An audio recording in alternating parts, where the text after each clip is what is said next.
अपराध अर्थात दहशत, हंगामा, तमाम तरह की बातें, अफवाहें, भ्रांतियां। आज की इस हाई टेक्नोलॉजी एज में किसी भी वारदात का रिश्ता सिर्फ विक्टिम और कानून से नहीं, बल्कि एक सजग समाज और एक सतर्क मीडिया से भी हो गया है। ऐसे में आपराधिक मामले ऐसा तूल पकड़ते हैं कि सिर्फ शहर ही नहीं बल्कि पूरा देश हिल जाता है। एनसीआरबी यानी कि नेशनल क्राइम रिपोर्ट ब्यूरो की एक रिपोर्ट के अनुसार साल 2016 में बच्चों के साथ हुए अपराध के लगभग 1,06,998 मामले दर्ज किए गए, जिनमें से कई संगीन अपराध थे। साल 2005 में एक ऐसा जघन्य अपराध हुआ जिसने पूरे देश को सकते में डाल दिया।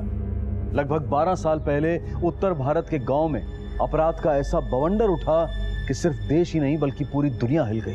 इस अपराध ने भारत में अपराधों की परिभाषा बदल दी। माता पिता बच्चों को अपने घर से बाहर भेजने में डरने लगे। यह अपराध इंसानियत के मुंह पर तमाचा था। इन सारी घटनाओं के एक ही इलाके में केंद्रित होने को ध्यान में रखते हुए एक पुलिस पिकेट का गठन गांव निठारी में कर दिया गया।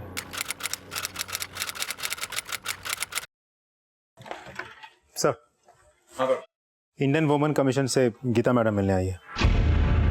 बुलाओ ना। जी सर। ये क्या हो रहा है आपके थाना क्षेत्र में? 15 लड़कियां गायब हैं और आप यहाँ पर हाथ धरे बैठे हैं। जल्दी कुछ कीजिए, बात मुख्यमंत्री तक पहुंच गई है। मैडम, हम लोग पूरी चौकसी बरत रहे हैं। उस इलाके में पुलिस की गश्त लगातार जारी है। आगे से ऐसी कोई घटना नहीं होगी और जो कुछ हुआ है उसके अपराधियों को भी हम जल्द से जल्द गिरफ्तार कर लेंगे। आप निश्चिंत रहें, हम लोग पूरी ताकत झोंक रहे हैं। ठीक है, अगर हमारी कोई भी मदद चाहिए होगी तो बताइएगा। ठीक है मैडम।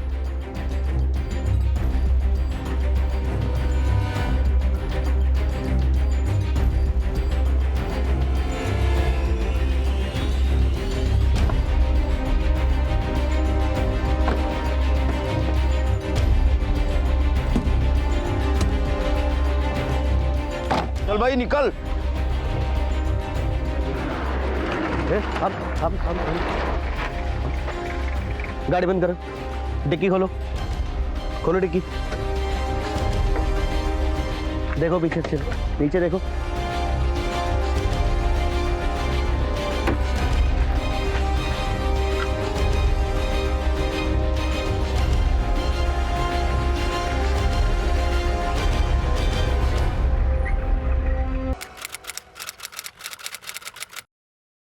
साहब, मेरा लड़का चौक पर खेल रहा था, अचानक वहां से गायब हो गया साहब।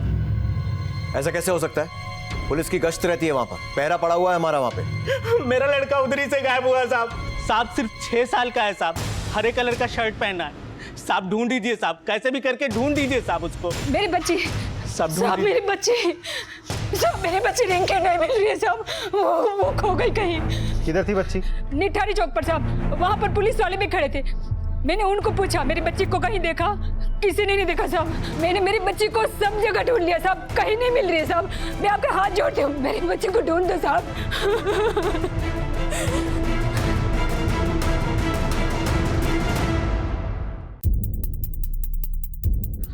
नाक के नीचे से 2 बच्चे गायब हो जाते हैं, करते क्या है आप लोग? साहब 24 घंटे की गश्त है, 2 पीसीआर चक्कर काट रही है। तो फिर कैसे गायब हो गए बच्चे? सर हो सकता है बच्चे इस एरिया के ना हो। क्यों बहस कर रहे हो राकेश? उनके माँ बाप थाने आए थे, इसी इलाके के बच्चे हैं वो। आगे से कोई गड़बड़ नहीं होनी चाहिए। सर मुझे तो लगता है कोई गिरोह या कोई गैंग ऑपरेट कर रहा है। सही कह रहे हो, करो। ट्रैफिकिंग या फिर किडनैपिंग का केस हो सकता है, क्योंकि गायब होने वाली ज्यादातर लड़कियां हैं। लेकिन दाद देनी पड़ेगी इन लोगों की, हमारी नाक के नीचे से। पता करो कोई और बात सुनने में आती है तो। सर वैसे भी लड़कियों के गायब होने के कुछ पुराने कंप्लेंट्स हैं, जिनमें से ज्यादातर नाबालिग है। मतलब प्रोस्टिट्यूशन रैकेट भी हो सकता है। गौरव, 2 टीमें तैयार करो, अपने आदमियों को चारों तरफ फैला दो और नकली ग्राहक बनाकर भेजो, और पता करो किस किस इलाके में ये धंधा चलता है। रेड मारो सब जगह। सर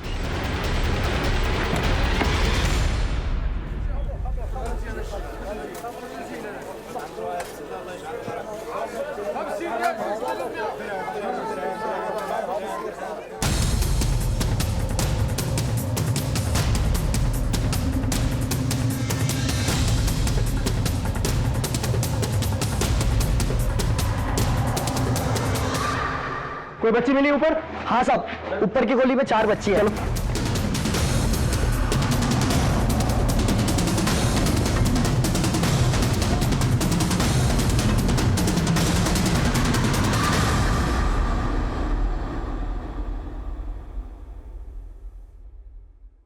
देखिए, पहचानिए इनमें से कोई है क्या?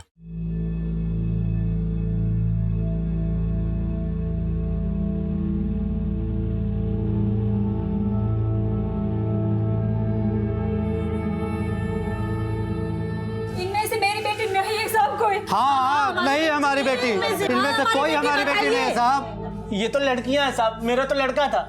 देखिए इंस्पेक्टर साहब, खाना पूर्ति मत कीजिए। 7 महीने से गायब है मेरी बेटी। क्या कर रहे हैं आप लोग?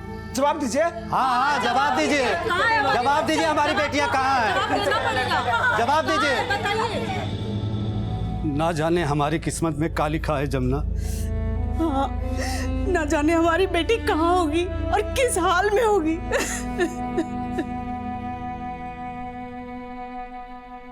पुलिस ने निठारी में अपहरण के बढ़ते मामलों को एक चौतरफा प्रयास से सुलझाने का अभियान चलाया, लेकिन फिर भी इस मामले से संबंधित कोई भी सुराग उनके हाथ नहीं लगा।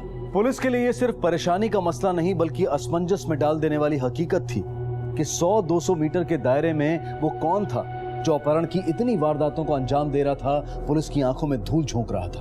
बच्चे आखिर गायब होते थे तो वो जाते कहां थे? अगर वो रेड लाइट एरिया या बेगिंग माफिया में नहीं धकेले जाते थे तो फिर वो किस मकसद से गायब किए जाते थे? पुलिस हैरान थी, लेकिन कभी कभी एक कारगर कदम से ज्यादा इंतजार बंद रास्ते खोल देता है।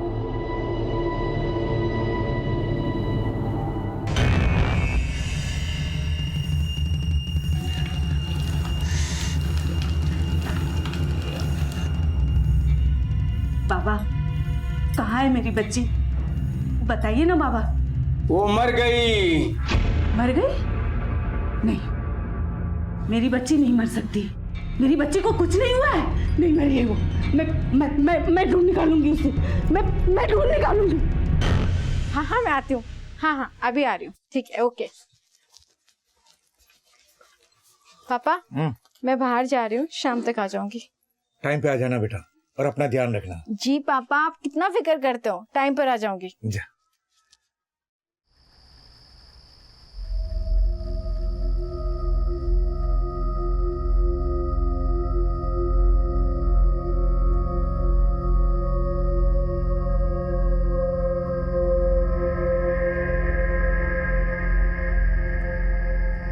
इतनी देर हो गई, पता नहीं कहाँ रह गई। फोन भी बंद आ रहा है उसका।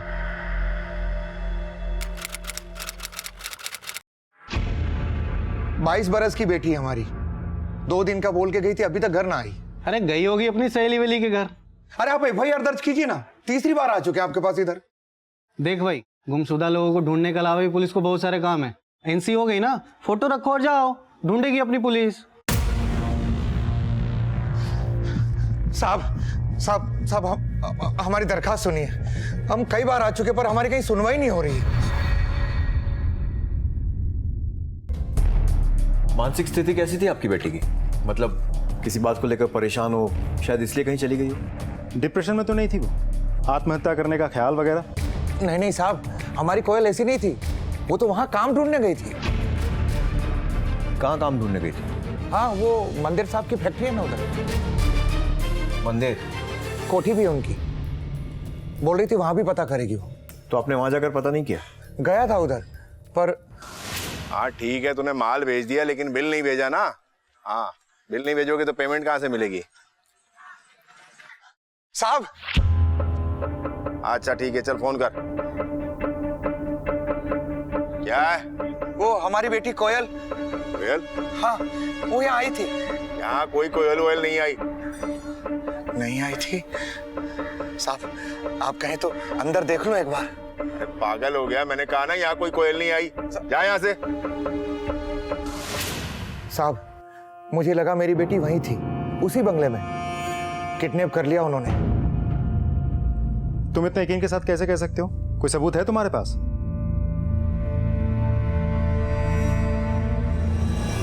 सर, ये मोहिंदर सिंह मंदिर इस इलाके का बड़ा बिजनेसमैन है। बंगलो नंबर A5 में रहता है। और कोई जानकारी? सर, खबरों के मुताबिक वो थोड़े लूज कैरेक्टर किस्म का आदमी है। शराब और औरत का चक्कर। मतलब कॉल गर्ल्स अकेला रहता है क्या? जी सर, उसकी फैमिली तो चंडीगढ़ में रहती है, लेकिन वो यहाँ अपने नौकर के साथ रहता है। इसके नाम पर जो मोबाइल नंबर रजिस्टर्ड है उसके सारे कॉल रिकॉर्ड्स निकालो, और जिस दिन कोयल गायब हुई उसके आसपास के कोयल के भी सारे कॉल रिकॉर्ड्स निकाल दो। सर आप excuse me. Hello, thank you sir. Doctor Adil वापस आ गया है। पूछताछ करके आओ उससे। सर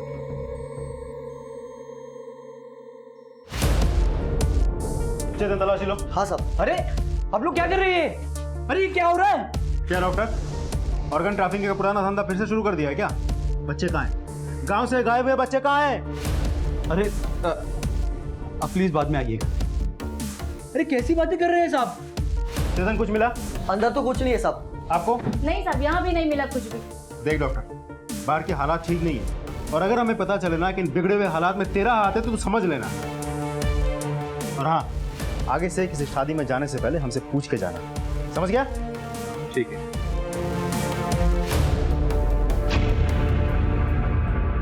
साहब आप तो साहब कुछ पता चला मेरे बच्चे का?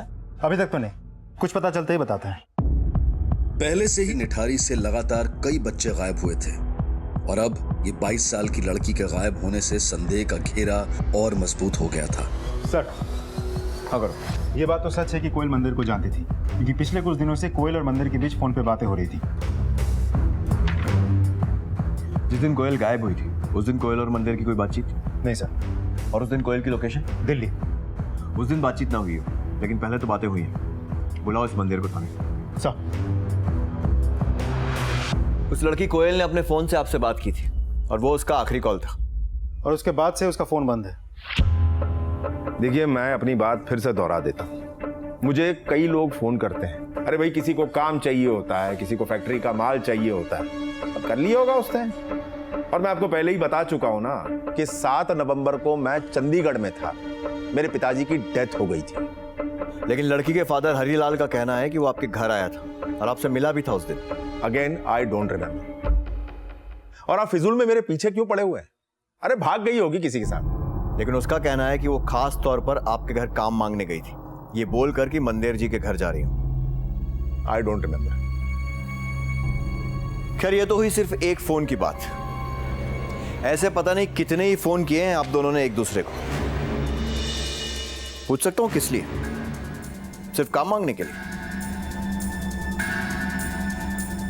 देखिए मंदिर जी, अगर आप खुलकर सच सच हमें बताएंगे ना तो हमें आपकी रिमांड नहीं लेनी पड़ेगी। देखो ऑफिसर, आपको जो करना है ना वो कर लो।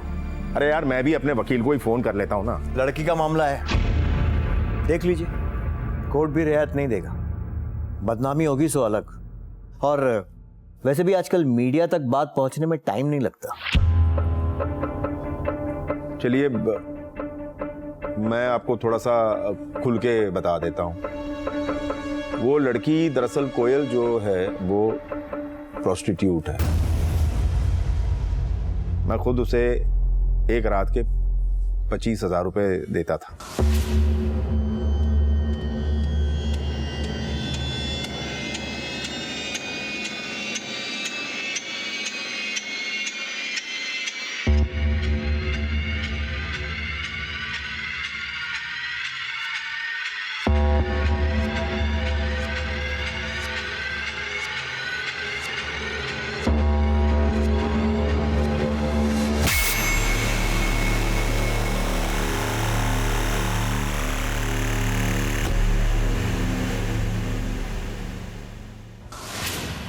मतलब जब जब मैं इधर चंडीगढ़ से नोएडा आता था तो उसे बुलाता था अपने पास, फिर सुबह सुबह वो चली जाती थी।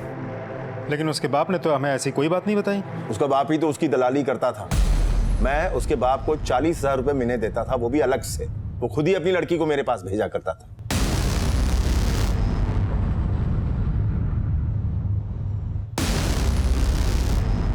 नहीं साहब, वो ऐसा नहीं करती थी। मेरी कोयल ऐसी नहीं थी। और कोई बाप भला ऐसा करेगा क्या? वो बड़े लोग हैं, कुछ भी बोल सकते हैं। मेरी बेटी को ढूंढ निकालिए साहब, ढूंढ निकालिए।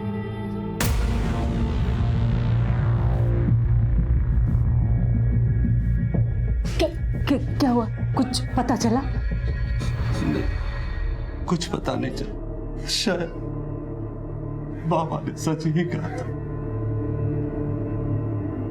हे भगवान, न जाने मेरी बच्ची मेरी बच्ची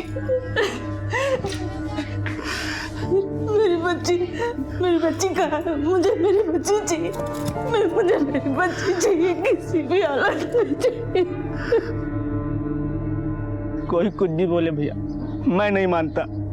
मुझे मेरा बेटा चाहिए बस। जिंदा है वो, खाली हाथ गांव कैसे वापस जाऊं? कभी कभी रात इतनी गहरी हो जाती है कि यकीन नहीं होता कि इस रात की सुबह होगी। लेकिन निठारी के इस केस में अंधेरी सुरंग में चलती पुलिस को सिर्फ एक रोशनी की तलाश थी। किडनैपिंग की अनेकों वारदातों से जूझती पुलिस के सामने कोयल का केस कुछ सुरागों सहित आया था। लेकिन अचानक तहकीकात का रास्ता ओझल हो गया। न गवाह मिल रहे थे, ना ही सबूत। लेकिन अपराध में तथ्य खोते नहीं हैं, छुप जाते हैं और एकाएक उभर कर आ जाते हैं। मुझे इस इलाके में 24 घंटे गश्त चाहिए। सर, कोयल का फोन अचानक एक्टिवेट हो गया। नोएडा सेक्टर 45 की एक लोकेशन आई। फौरन एक टीम रेडी करो और वहां के लिए निकलो। सर, क्विक गो।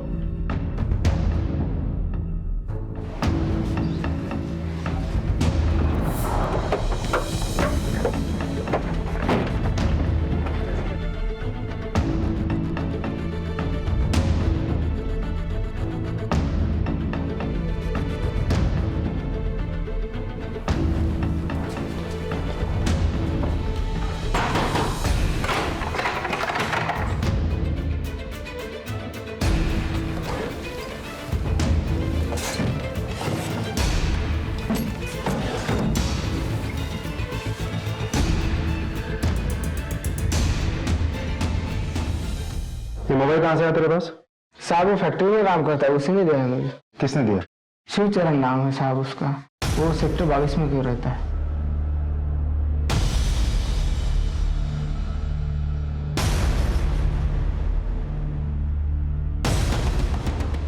ये मोबाइल तुमने कभी को बेचा था? हाँ साहब, लेकिन ये मोबाइल मुझे पंकज ने दिया।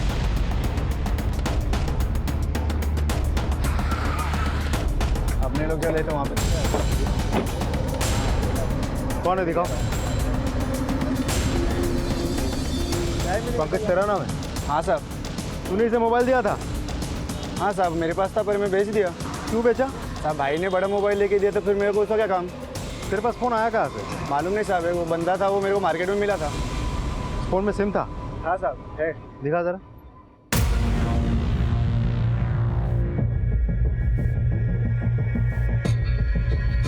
कोयल का मोबाइल क्या मिला, मानो पुलिस के लिए तहकीकात का पुख्ता रास्ता खुल गया। कोयल के मोबाइल में सिम कार्ड और सिम कार्ड से जुड़े यूनिक IMSI नंबर को पुलिस ने इलाके के सभी सर्विस प्रोवाइडर्स को भेज दिया। चंद ही घंटों में पुलिस की इलेक्ट्रॉनिक सर्विलेंस यूनिट के हाथ एक हैरत अंगेज तथ्य लगा। लेकिन क्या यह तथ्य तहकीकात की राह में बढ़ता एक कदम था या फिर पुलिस और माँ बाप के लिए निराशा की एक बेड़ी? सर, हाँ बिरो। कोयल के मोबाइल में जो सिम था, हाँ, वो किसी रविंदर तोली के नाम से रजिस्टर्ड है।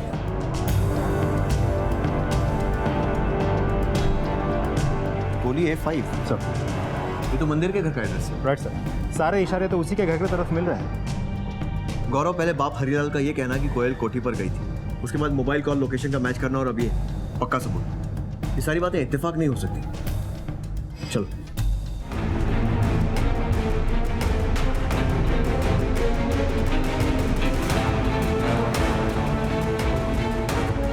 सवाल था पहले से गायब हुए 45 बच्चों का और अब इस 22 साल की लड़की कोयल का। आखिर ये बच्चे कहां थे?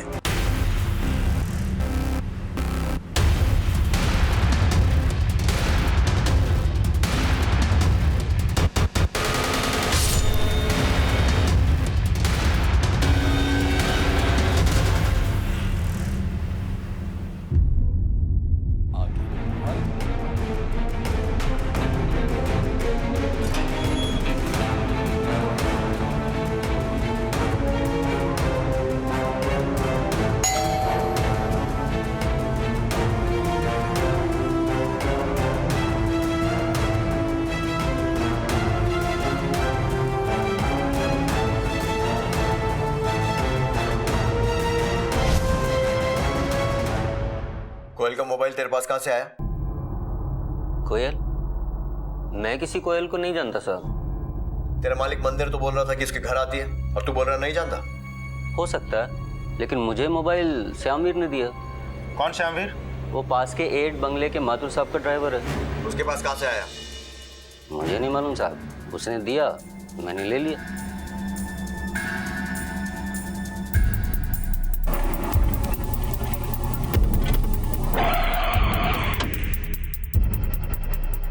श्यामवीर को जानते हो? हाँ साहब, मेरा ही नाम श्यामवीर है।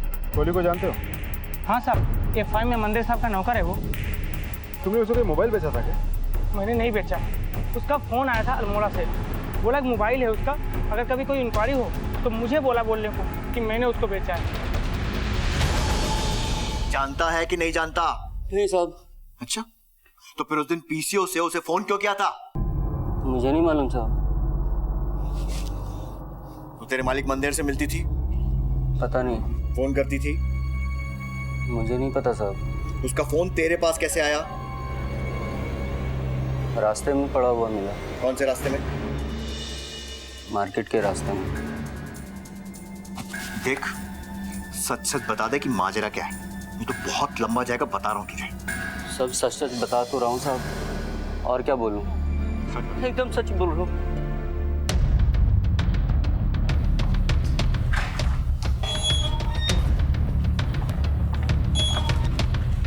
सर, मैं देखता हूँ।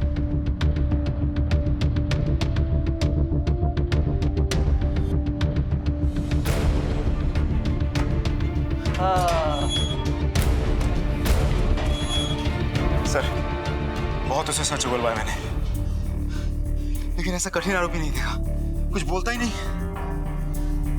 ये मुंह खोल नहीं रहा है और ऊपर से फोन पे फोन आ रहा है, दिमाग की नसें फट रही हैं। एक काम करते हैं, थोड़ा ब्रेक लेते हैं, फ्रेश होकर फिर आते हैं। सर चलो।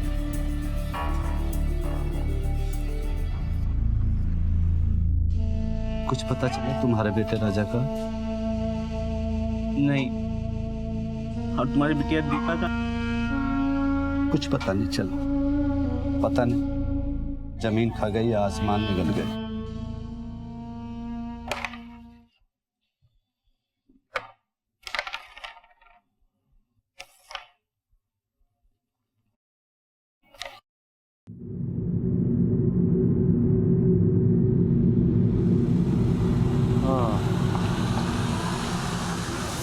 देख भाई, अब बहुत हो गया तेरा नाटक। अब तो सुन मेरी बात, या तो जो कुछ भी हुआ है तू हमें सब कुछ सच सच बता दे, या फिर तेरी लाश निकलेगी यहाँ से। सोच ले, 5 मिनट है तेरे पास, क्योंकि हम तुझे और बर्दाश्त नहीं कर सकते, समझ गया? अब तुझे क्या करना है तू देख ले, हम तो भाई हमारे हिसाब से ही काम करेंगे।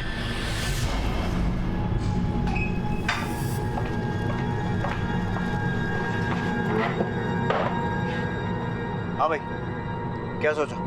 क्या बोला? कुछ नहीं बोल रहा सर। नहीं बोला? इंतजाम कर दो इसका। हाँ कर दो। साहब, साहब, मैंने मारा कोयल को।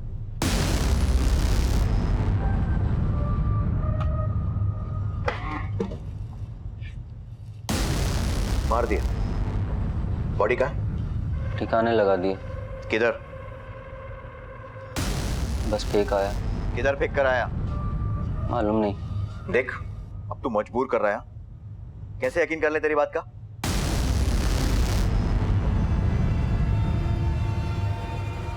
पर्स और दुपट्टा है। कहाँ पर? बंगले के पीछे।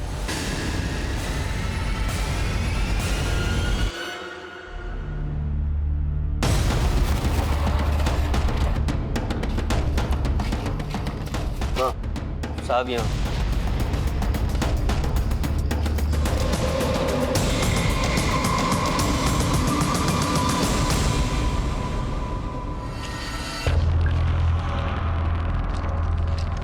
यहाँ पे?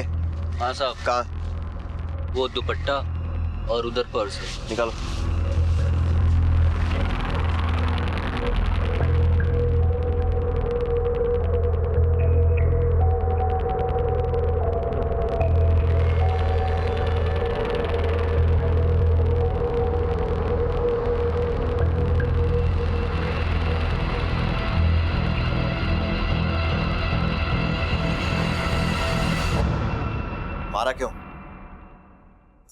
और भेजा मत खराब कर, नहीं तो। साहब बुलाते थे उसको, धंधे वाली थी, शाम को आती थी, सुबह चली जाती थी। फिर मुझे भी जच गई, मैंने उस रोज फोन किया और आने को बोला। आओ ना। क्यों रे, किस पार्टी के बारे में बात कर रहा था तू? अरे वो एक साहब है, मिलवाता हूँ मैं तुझे बाद में, पहले थोड़ा मुझे भी खुश कर दे। तू चल है, पैसे है ना? कितने? 500। 500 रुपए के लिए ना मैं अपने नाखून ना दिखाऊं। तू दूर बैठ के ना मुझे देख, मैं जा रही हूं। सुन तो, तू तो बुरा मान के देख मेरी बात सुन, मैं मजाक कर रहा था। पार्टी से तो मिलके जाना। तू बैठ ना इधर, मैं गर्मा गर्म चाय बना के लाता हूँ, आजा। बेकार में नाराज हो रही है, अक्सर तो आती रहती है इधर, आ बैठ। बुरा मान गई जरा सी बात का। अभी लेके आया मैं चाय। हाँ,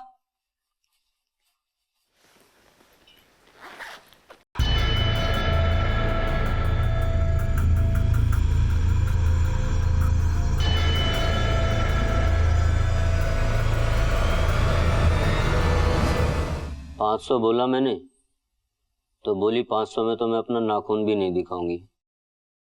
मुझे खुंदक आ गई, मैंने मार डाला। फिर क्या? वो तो मर चुकी थी ना? हाँ, लेकिन मैंने कोशिश की। लाश के साथ?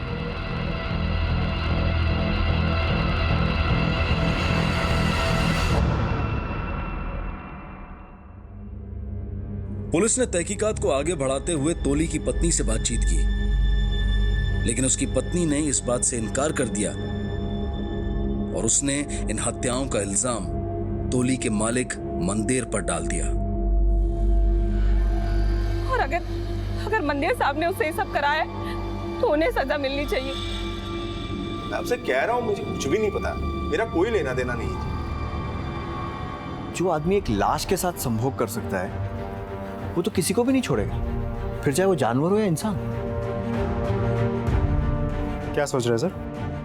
गौरव, हमारी गश्त भी इसी इलाके में, और इसी इलाके से 24 बच्चे गायब हैं, खासकर लड़कियां। अगर ये सेक्स के लिए इतना पागल है तो हमेशा करता होगा, और इसे कोई ना कोई चाहिए। मतलब ये कि अगर ये कोयल जैसी लड़की का ऐसा हाल कर सकता है तो बच्चे तो सॉफ्ट टारगेट है। कहीं ऐसा तो नहीं है कि ये सारे के सारे मिसिंग बच्चे इसी की दरिंदगी का शिकार हुए?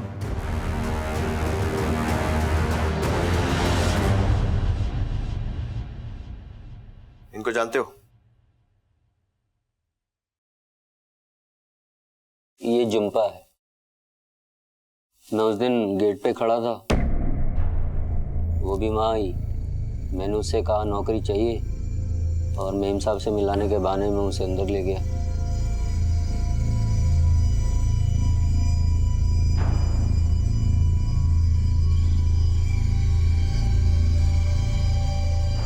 फिर पीछे से आया और आके उसका गला घोट दिया, उसके साथ सेक्स किया, लेकिन हुआ नहीं।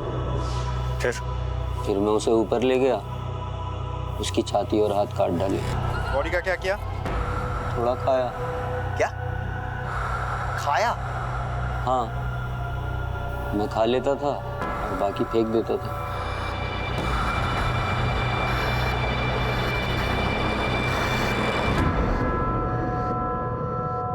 और बाकी बच्चे? ऐसे ही। और उनकी लाशें? वही है, घर के पास।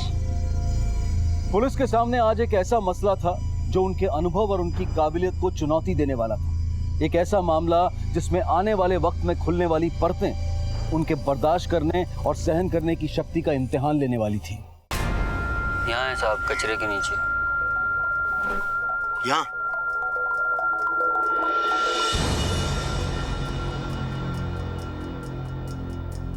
खोदो खोदो।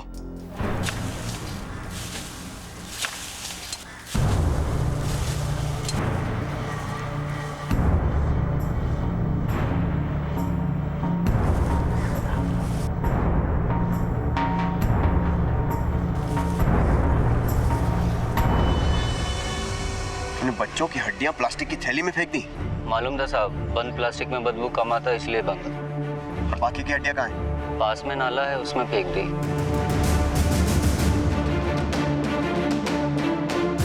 साहब, इसी नाले में।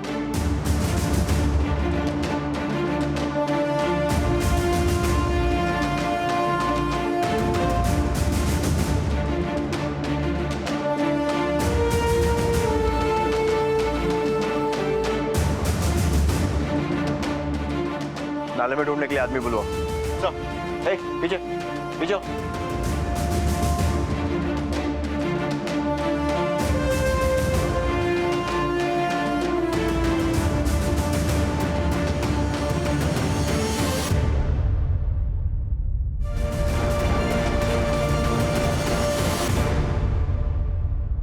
अरे हरिया, वो बड़ी वाली कोठी में लाश मिली है। चल चल चल चल। अरे बच्चों की लाश मिली, चलो चलो चलो चलो जल्दी चलो। इस घिनौनी हरकत के पीछे घर के नौकर रविंदर तोली और घर के मालिक मोहिंदर मंदेर का हाथ बताया जा रहा है। देखा मम्मा, देखा ना आपने, अभी तक तो कोई सबूत मिला नहीं है और मीडिया ने पापा को दोषी भी करार दे दिया है। मैं जा रहा हूँ मम्मा। मेरा कोई कसूर नहीं है जी। मुझे नहीं पता ये कैसे हुआ, किसने किया। मुझे तो इसकी भनक तक नहीं लगी। कैसे मान ले? तुम्हारे अपने घर में इतना बड़ा हत्याकांड रचा गया और तुम्हें भनक तक नहीं लगी? मैं आपको बता चुका हूँ, मैं इसके बारे में कोई जानकारी नहीं रखता हूँ। मैं तो यहाँ बहुत कम ही रहता था, मुझे क्या पता ये सब कब हुआ। यहाँ 24 घंटे तो रविंदर ही रहता था। मैं तो यहाँ कभी कभी आया जाया करता था। मेरा यकीन मानिए, मुझे कोई अंदाजा नहीं, मैं सच कह रहा हूँ। मतलब तुम्हारे अपने घर में क्या चल रहा था तुम्हें कोई आइडिया ही नहीं था? बिल्कुल नहीं जी। अब मुझे ये बताइए कि अगर आप यहाँ पर हैं तो आपको अपने घर पे इस वक्त क्या हो रहा है वो कैसे पता चलेगा? इसी तरह मेरी पीठ पीछे यहाँ कौन क्या कर रहा है मुझे कैसे पता चलेगा? मैं आपको पहले ही बता चुका हूँ कि मैं यहाँ कभी कभी आता हूँ। मैं आपको सब बात सच सच बता चुका हूँ सर।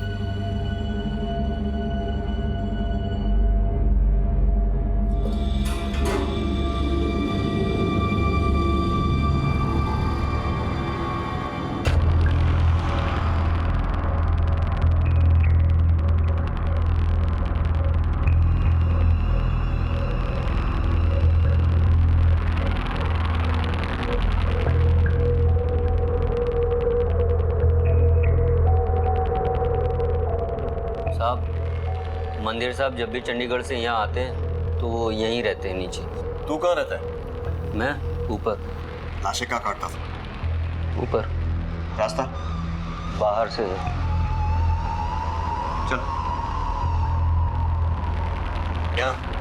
हाँ साहब चल।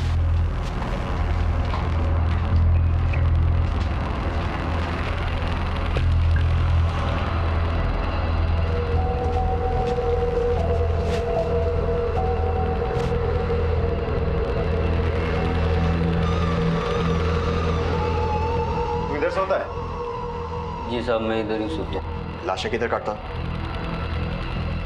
उधर। चल।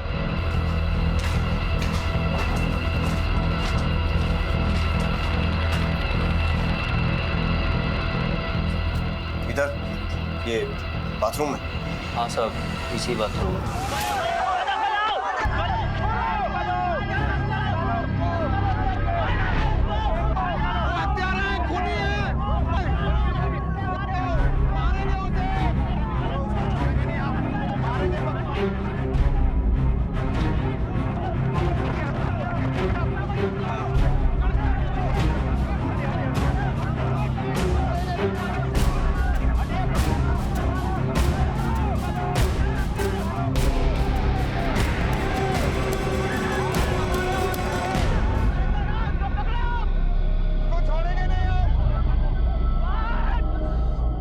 नोएडा को भारत में न्यूज मीडिया का हब माना जाता है। यहाँ पर सभी बड़े न्यूज चैनल के ऑफिसेज हैं। उसके बिल्कुल पास ही निठारी में हुई ये घटना पहले तो इस सो कॉल्ड अलर्ट मीडिया की नजरों में नहीं आई वर्षों तक, और जब आई तो सनसनीखेज खबर की ताक में बैठा मीडिया इसकी तरफ ऐसे लपका जैसे बरसात के इंतजार में सूखी धरती। लेकिन मीडिया ने भी खबर को खबर की तरह से नहीं बल्कि विचार विमर्श और कई तरह की अटकलों से निठारी हत्याकांड को एक ऐसा जामा पहनाया कि कानून और व्यवस्था का संतुलन टूट गया। पब्लिक बेकाबू हो गई।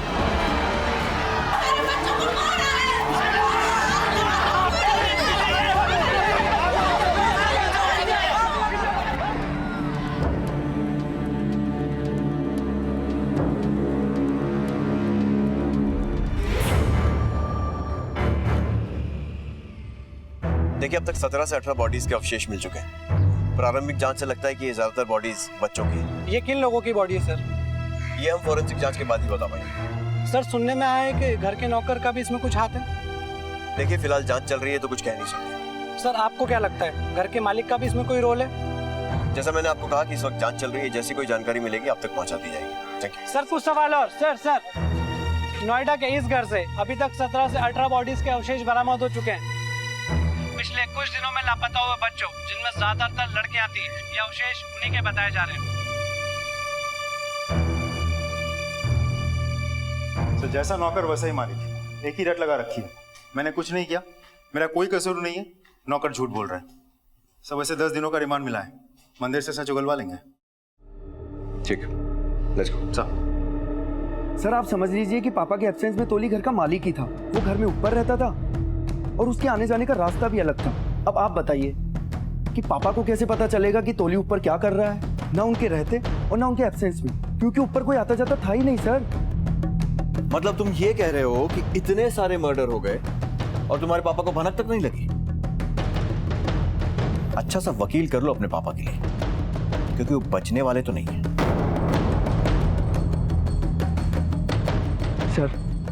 सर प्लीज आप एक बार देखो ना मेरे पापा का। तेरा बाप गुनहगार है, तेरे बाप का केस कोई नहीं। सर उन्होंने नहीं किया सर एक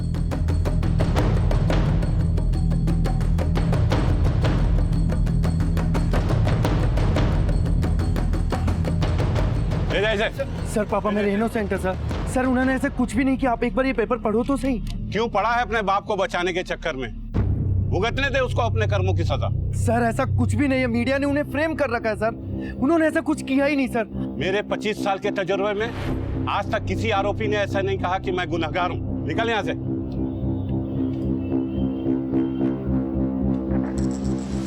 जसविंदर सब खत्म हो गया, अब मैं नहीं बचूंगा। पापा आपको भरोसा है ना मुझ पर? मैं ऐसा कुछ भी नहीं होने दूंगा, लेकिन बस आप हिम्मत रखें। यहाँ पर ये लोग बहुत परेशान करते हैं, बहुत तकलीफ देते हैं मुझे। यहाँ बात में गालियाँ देते हैं, मारपीट भी करते हैं। आप बिल्कुल परेशान ना होइए, रतन लगा हुआ है and he'll manage everything. Don't worry, आप बहुत जल्दी बाहर आओगे। आप भरोसा तो रखो, कोई ना कोई वकील हमें बहुत अच्छा मिल ही जाएगा।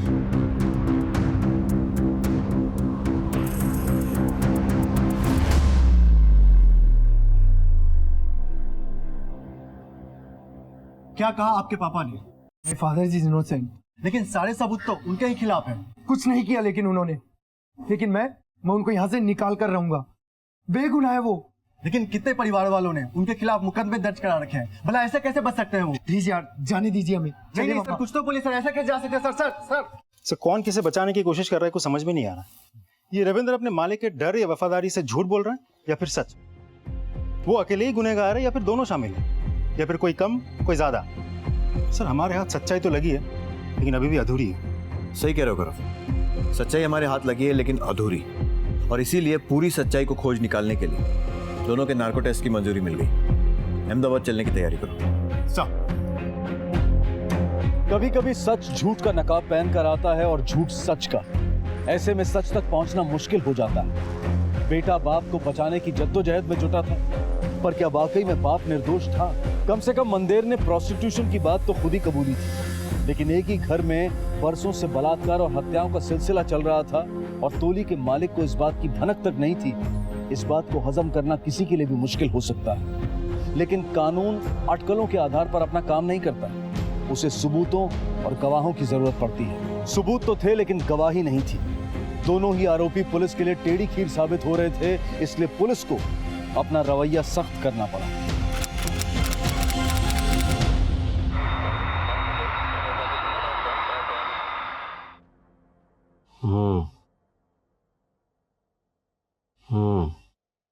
तुमने सब बच्चियों का बलात्कार किया? हाँ। शुरुआत से बताओ। पहले मैंने एक मारा। क्या उम्र थी उसकी?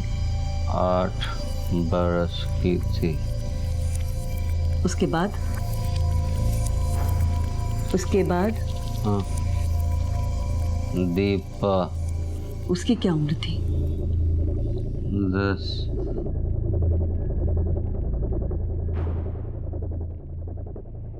क्या लगता है आपको, दिमाग ठीक है इसका? सब पागल है ना, साइकोटिक, सिर्फ फैंटेसाइजिंग, कल्पना, इससे कुछ नहीं होता।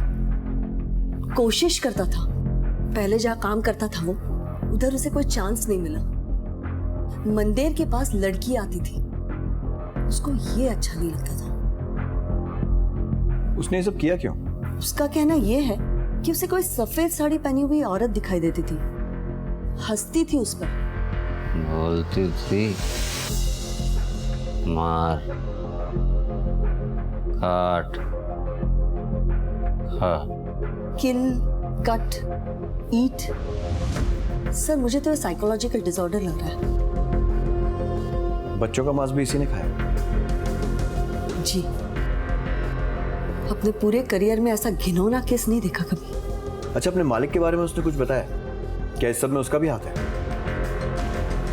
नहीं।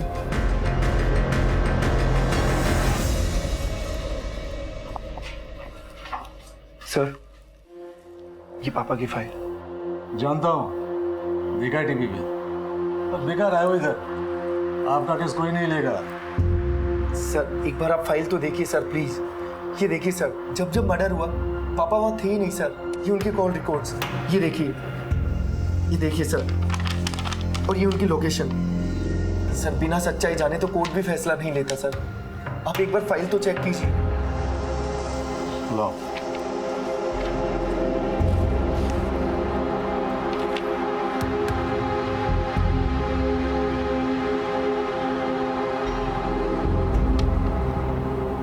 बैठिए। इसके हिसाब से आपके पापा का केस बनता है। हाँ, मीडिया में बवाल है कि रविंदर तो एक मोहरा था, सारा खेल तो आपके पापा खेल रहे थे। केस तो बतेरे होंगे उन पे, पर आप किस सिलसिले में आए हो? अब सर आप ही देख लीजिए, जुम्पा खलदार का मामला पुलिस ने नहीं, कोर्ट ने सम्मन किया है, और अभी हम तो अक्यूज है ही नहीं सर। ठीक है, देखते हैं। Thank you sir.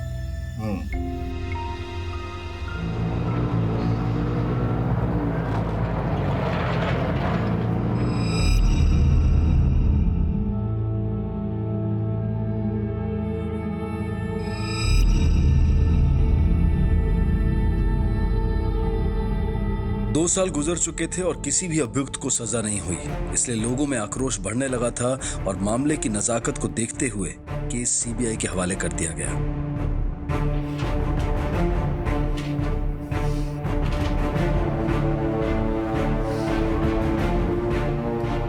सर, ये केस से रिलेटेड सारी फाइल्स और सील्ड एविडेंस, बाकी सारी फॉरेंसिक रिपोर्ट्स और फाइल्स शर्मा जी को already they the. Thank you officer. Sir thank you. Sir, यहीं पर कचरे के ढेर में थैलियों के अंदर हड्डियां पड़ी हुई थी। सर, मंदिर के बेटे रतन ने ये एविडेंस भेजे हैं सर। सर, इसके मुताबिक वारदात के टाइम पे मंदिर यहाँ निठारी पे था ही नहीं। शर्मा, तुम एक काम करो, हर विक्टिम के घर जाओ और कुछ ऐसी जानकारी हासिल करने की कोशिश करो जो पहले हमारे रिकॉर्ड में ना हो। ये सारे विक्टिम मजदूर लोग हैं जो काम के लिए घर से बाहर जाते हैं और अपने बच्चों पर ध्यान नहीं दे सकते, तभी मुजरिम अपना काम करे। यस सर, माँ बाप अपने काम धंधे में रह गए, अपने बच्चों के लिए उनकी गफलत ने जुर्म का एक नया बीज बो दिया। शर्मा, एक काम करो, तुम सबके माँ बाप का डीएनए टेस्ट करवाओ। आई नो ये थोड़ा लंबा प्रोसीजर है, इसमें टाइम लगेगा। सबसे बात करो और सबको यकीन दिलाओ कि कानून अपना काम मुस्तैदी से कर रहा है, पूरी जिम्मेदारी से कर रहा है। कानून की नजरों में सब एक है, सबको इंसाफ मिलेगा। सर,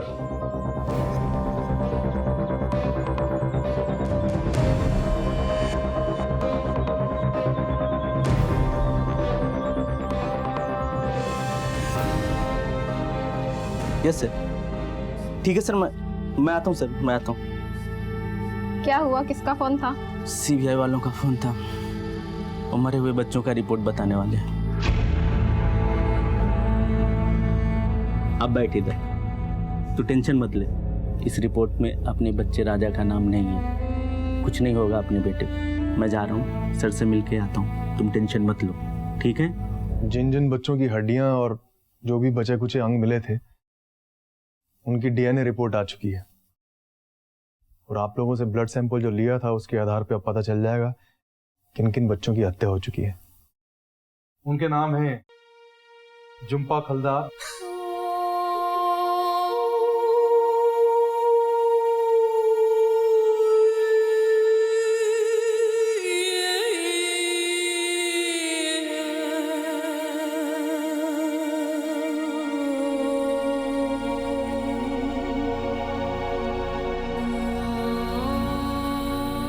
झुम्पा खालदार। इस मामले में चार्जेस जघन्य नहीं है, ह्यूमन ट्रैफिक एक्ट यानी अनैतिक देह व्यापार और हार्बरिंग, मतलब अपने काम निकालने के लिए किसी और को उकसाना।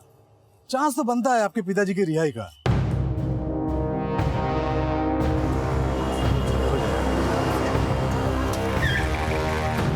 आ गया क्या मैंने, इसे छोड़ूंगा नहीं मैं।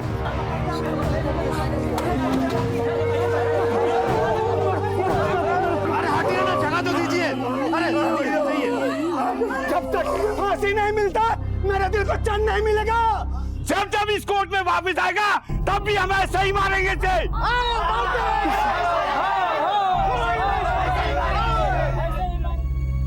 घटना के रोज यानी 12 मई 2006 को मेरे क्लाइंट मिस्टर मंदिर तो निठारी में थे ही नहीं। ये इनकी मोबाइल लोकेशंस आप खुद ही देख लीजिए। आदमी की लोकेशन में और फोन लोकेशन में अंतर होता है। बच्ची को किस दिन मारा और कितने दिन कैद में रखा कौन जानता है। योर ऑनर, साइंटिफिकली ये प्रूव नहीं हुआ है कि बच्चों की हत्या एग्जैक्टली कब हुई थी। मिस्टर मंदिर तो निठारी में रहते ही नहीं थे, बस आना जाना लगा रहता था। इनका घर परिवार चंडीगढ़ में और कारोबार दिल्ली में, और ना जाने कहां कहां इनके हजारों क्लाइंट्स। इसीलिए ऑनर, अपनी काली करतूतों पर पर्दा डालने के लिए इन्होंने निठारी जैसी बस्ती को चुना। गरीब और पर्दे से आए हुए बेसहारा लोगों को टारगेट किया। हर मोड़ पे गरीबों को धुतकार मिली है। इसी का फायदा उठाकर इन लोगों ने जघन्य अपराध को अंजाम दिया है। इन्हें पता था कि उन गरीबों के आगे पीछे कोई नहीं है। योर ऑनर, रविंद्र तोली ने हत्या की है, बलात्कार किया है और इंसान का मांस खाया है, और ये सब उसने मिस्टर मंदिर के कहने पर किया है। मैडम, हमारे सीबीआई ऑफिसर की टीम वहां मौका वारदात पे गई थी। उन्हें वहां जो सबूत मिले हैं उनके बारे में सीबीआई ऑफिसर अमित बैल आपको बताएंगे। मिलॉर्ड, जब दोबारा उस घर के कोने कोने को छाना गया तो हमें पोर्नोग्राफी मटेरियल, सीडी और कॉल गर्ल्स के नंबर्स और उनकी डिटेल पता चली, जो माननीय अदालत में हम जमा करा चुके हैं। आई ऑब्जेक्ट योर ऑनर, ये सारी दलीलें बेबुनियाद है। किसी घर में ऐसे चीजों का पाया जाना यह साबित नहीं करता कि वो ऐसे संगीन अपराध का मुजरिम है। ये सारी चीजें तो किसी भी घर में मिल सकती है। लेकिन कोई भी आदमी घरों में लड़कियां नहीं लाता। इस बात के कई गवाह पेश किए जा चुके हैं। खुद मोहिंदर सिंह मंदिर का साइन किया हुआ कन्फेशन है। योर ऑनर, पुलिस ने मिस्टर मंदिर से पूरे कागज पे दस्तखत लिए हैं। इन्होंने अपने होशो हवास में जानते बूझते किसी गुनाह को कबूल नहीं किया है। आप खुद ही देख लीजिए, सीबीआई ने भी पुलिस के उन दस्तावेजों का संज्ञान नहीं लिया है। योर ऑनर, उन कागजों को इकबाल जुर्म नहीं माना जा सकता। इस मनोवृत्ति का आदमी क्यों ये सब अपराध नहीं कर सकता? योर ऑनर, सारे सबूत इशारा कर रहे हैं कि मोहिंदर सिंह मंदिर अपराधी है। उन्हें सजा मिलनी चाहिए। Thank you ma'am. मैं डिफेंस की ओर से दी गई दलीलों से संतुष्ट नहीं हूँ। ये कोर्ट मिस्टर मोहिंदर सिंह मंडेर पे आईपीसी धारा 302 और 120 बी के तहत रेप और एब्डक्शन के मामले में केस चलाने के ऑर्डर्स देती है। अदालत ये मानने से भी इनकार करती है कि इनके घर में इतने सारे कत्ल हुए और इन्हें पता भी नहीं चला। ये कैसे हो सकता है? ये नामुमकिन है कि इनके घर में इतनी वारदातें हुई और इस बात का इन्हें बिल्कुल अंदाजा नहीं। जुम्पा खलदर की हत्या वाले दिन मिस्टर मंदिर वारदात की जगह पर मौजूद थे, ये साबित हो चुका है।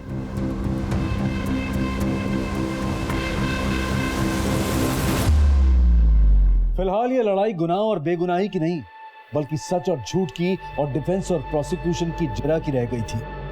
कुल 13 मामले थे जिनकी सीबीआई जांच कर रही थी, और कुल मिलाकर ये मामले 40 के करीब थे।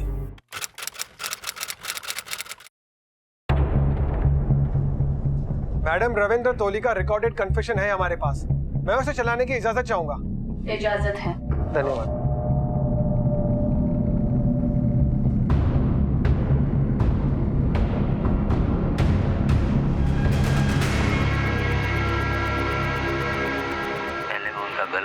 मार देता था, अपना मन पूरा कर लेता था, फिर काट लेता था, धोके खा लेता।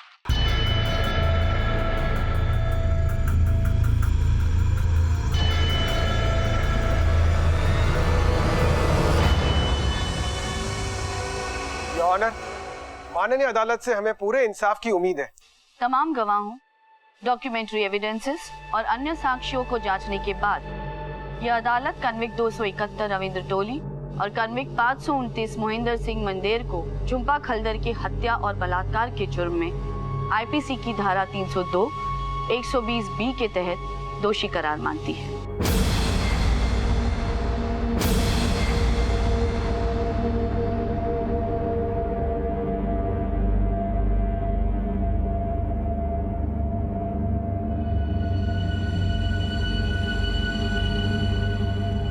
इस संबंध में कोर्ट अगले मंगलवार को सजा मुकर्रर करेगी।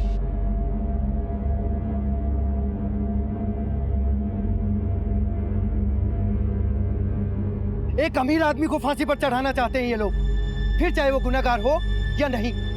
और अब मीडिया वालों को क्या चाहिए? आप लोगों के लिए तो न्यूज़ बनती है, क्यों? लेकिन मैं अपने पापा का आखिरी सांस तक साथ निभाऊंगा, लड़ूंगा उनके लिए, क्योंकि हमारे साथ न्याय नहीं अन्याय हुआ है। अन्याय हुआ है हमारे साथ। रतन 2 मिनट सर, बात तो करने दीजिए। हाँ कर लेना, 2 मिनट बात तो कर लेने दो। इंटरव्यू तो बनता है सर। बनता है भाई, सांस तो लेने दे। हाँ भाई सॉरी, लेकिन मुझे लग रहा है कोर्ट तुम्हारे पापा को मौत की सजा देने वाली है। अब एक ही रास्ता है, देने दो कोर्ट को मौत की सजा। इसके खिलाफ मत जाओ, बाद में हम हायर कोर्ट में अपील करेंगे। उससे क्या होगा? देखो, डेथ सेंटेंस के खिलाफ अपील जल्दी आती है, उम्र कैद में 20-20 साल लग जाते हैं। नो रिहाई नो बेल। बोलो क्या कहते हो?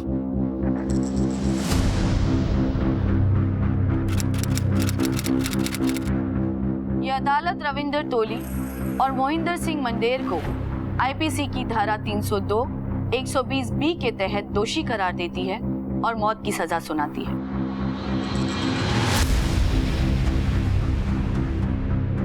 To be hanged till death.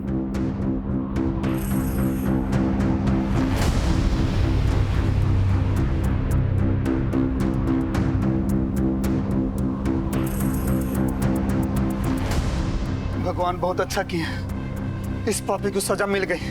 आज के बाद अमीर और गरीब सबके बच्चे बच जाएंगे।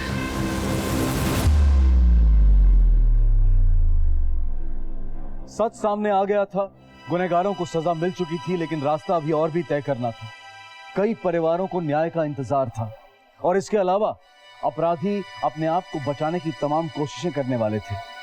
झुम्पा खलदर को न्याय मिल चुका था, लेकिन दीपा की मां अब भी न्याय के लिए अपना सर पटक रही थी। साहब, मेरी बेटी दीपा को इंसाफ कब मिलेगा? देखिए, अभी तो केस की शुरुआत हुई है, भरोसा रखिए, माननीय अदालत पूरा इंसाफ करेगी। साहब मेरी बेटी को भी इंसाफ दिलाओ। आप भरोसा रखिए, उन्हें इंसाफ जरूर मिलेगा। एक के बाद एक खुलासे होते जा रहे थे। इंसाफ की तरफ उम्मीद भरी नजरें बढ़ती जा रही थी। सीबीआई की एक टीम ने बाकी केसेस के सबूत भी इकट्ठे करने शुरू कर दिए। छोटी से छोटी जानकारी को भी बटोरा जा रहा था। इतने बड़े और घिनौने जुर्म का पर्दाफाश हुआ था। लोगों को जुर्म के तरीके पर हैरानी थी। छोटे बच्चों से लेकर बड़ी महिलाओं तक किसी को नहीं बख्शा गया था। ऐसे वाकयात भारत देश में कम ही सुनने को मिलते हैं। मीडिया ने भी इस केस को जमकर माइलेज दी। आखिरकार इस ऐतिहासिक केस की ऐतिहासिक फैसले की घड़ी आ ही गई। दीपालाल हत्या और बलात्कार केस में यह अदालत मोहिंदर सिंह मंदेर और रविंद्र तोली को सजाए मौत का पात्र मानती है, to be hanged till death. Koyal Harilal case में ये अदालत मोहिंदर सिंह मंदेर और रविंद्र तोली को कसूरवार ठहराते हुए सजाए मौत देती है।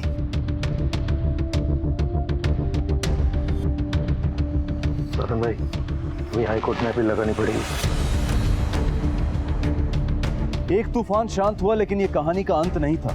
मोहिंदर सिंह मंदेर और रविंद्र तोली के वकीलों ने सीबीआई कोर्ट के फैसले को हाई कोर्ट में चैलेंज किया। मोहिंदर सिंह मंदेर के वकील द्वारा अदालत में पेश किए गए दस्तावेजों के आधार पर मोहिंदर सिंह मंदेर के वारदात वाले दिन अलग अलग जगह पर होने के कारण हाई कोर्ट ने उसे बेल दे दी, लेकिन रविंद्र तोली की सजा को बरकरार रखा। तो क्या कहेंगे आप? हमारे बेटे के साथ अन्याय हुआ है, ये कोर्ट का फैसला गलत है।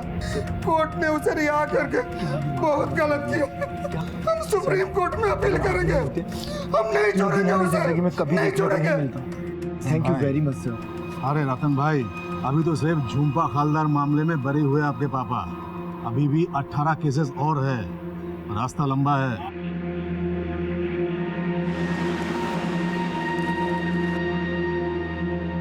बेटे का बाप को छुड़वाने का प्रयास एक केस में तो सफल हो गया था, लेकिन क्या यह सत्य की विजय थी या फिर झूठ की कोई चाल?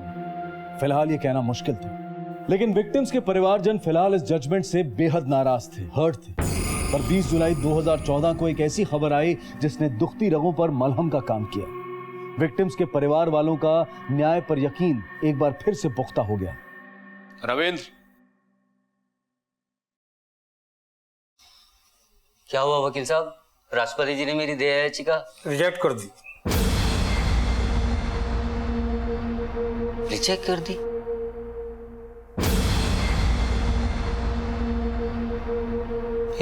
फिर क्या? मौत की सजा?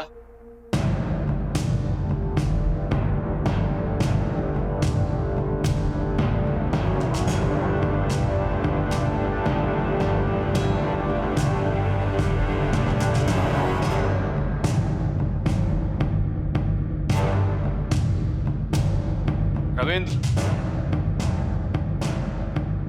तुम्हारी फांसी टल गई है 6 दिनों के लिए। 6 दिन के लिए?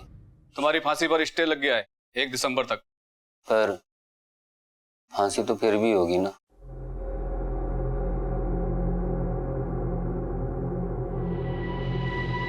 पापा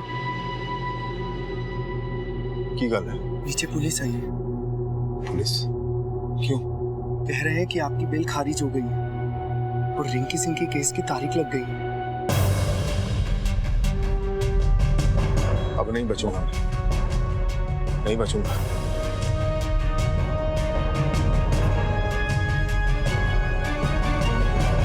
आपके बेटे राजा का डीएनए आपके ब्लड से मैच हो गया।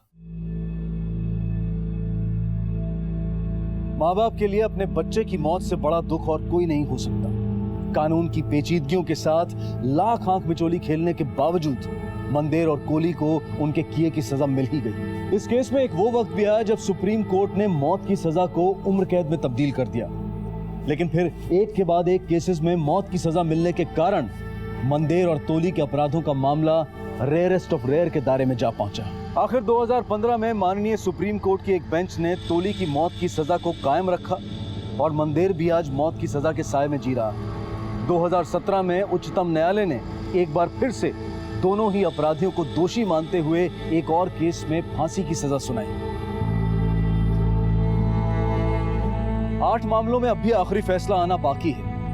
कई परिवार अपने बच्चों के संबंध में न्याय का इंतजार कर रहे हैं। कई ऐसे भी हैं जो मारे जा चुके हैं, जिनकी शिनाख्त नहीं हो पाई है और जिनके परिवारजन अपने आप को न्याय से वंचित महसूस करते हैं। इस मामले की जघन्यता और क्रूरता के कारण और जबरदस्त सेंसेशनलिज्म की वजह से इसके तथ्यों और सच के साथ काफी खिलवाड़ हुआ। अगर ऐसा ना होता तो शायद ये मामला जल्द ही अपने फैसले पर पहुंच जाता। वासना और दरिंदगी के मार्ग पर चलकर आज तक कोई नहीं बचा है, किसी का उद्धार नहीं हुआ। इनफैक्ट जो उस राह पर चला है उसका विनाश हुआ है, फिर चाहे वो कंस हो, रावण हो, तोली हो या मंदेर। नमस्कार, आदाब। Crime petrol the burning cases श्रृंखला के आज के एपिसोड में आप सबका स्वागत है। इंसान के जन्म के साथ ही जन्म लेते हैं उसके रिश्ते।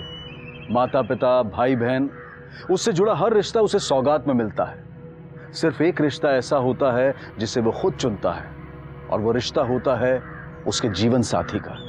2 लोग मिलते हैं, भगवान को साक्षी मानकर पवित्र अग्नि के इर्द गिर्द फेरे लेकर एक दूसरे को वचन देते हैं कि वो जीवन भर एक दूसरे का साथ निभाएंगे, एक दूसरे की भावनाओं का ख्याल रखेंगे, एक दूसरे के सुख दुख में भागीदार बनेंगे। इनमें से कुछ रिश्ते इन वादों या वचनों का जीवन भर पालन करते हैं और कुछ ऐसा नहीं कर पाते और एक दूसरे का साथ और हाथ छोड़कर अपने अपने रास्तों पर आगे बढ़ जाते हैं। लेकिन क्या आपने कभी सुना है कि किसी ने अपने जीवन साथी को उसी आग में झोंक दिया हो जिसके इर्द गिर्द उसने उसकी रक्षा की कस्में खाई थी?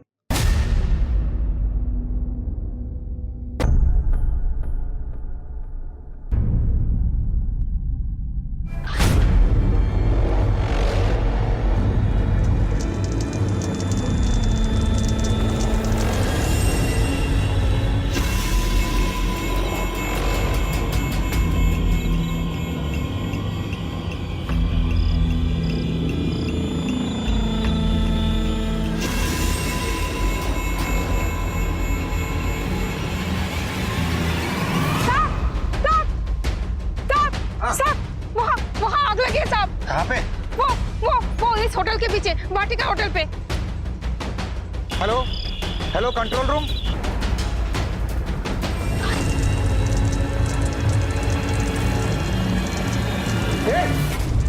ये क्या कर रहा है? आग को बुझाने के बजाय घी डाल रहे हो उसमें, क्या जला रही है? सर जी मैं इस होटल का मैनेजर केदार हूँ। वो क्या है ना, मेरे जो सरजी है ना, मालिक है ना, वो नेशनल यूथ के प्रेसिडेंट है और पुराने चुनाव में बहुत सारे पेपर और बैनर पोस्टर रह गए थे ना, तो वही जला रहा था। इधर कोई आग वाग नहीं लगी साहब। मुझे कागज और कपड़े की महक नहीं लगती है, हट तू। साहब मेरी बात सुनो, इसमें सिर्फ बैनर और वो है, कुछ नहीं। अरे हट, देखने दे। अरे सर तू पानी लेकर जल्दी से। हाँ साहब।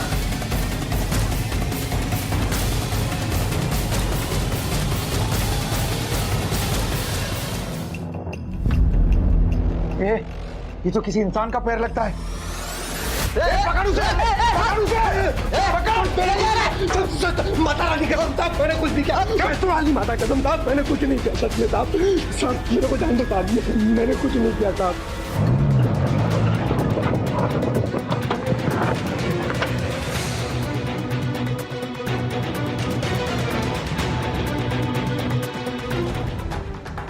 किसी औरत की लाश रखी है। होटल का जो भी स्टाफ सबसे पूछताछ करो, देखो किसी ने कुछ देखा हो। सर ये जो कोई भी है शायद इसी में लपेट कर रखा गया था इसे। सर वो मैनेजर केदार शर्मा जो लाश जला रहा था, उसके कपड़ों को भी खून लगा हुआ था। सर इस तिपाल को देख के तो लगता है कि इसको कहीं और मारा गया है और मारने के बाद इस तिपाल में लपेट के यहाँ लेकर आ गया है।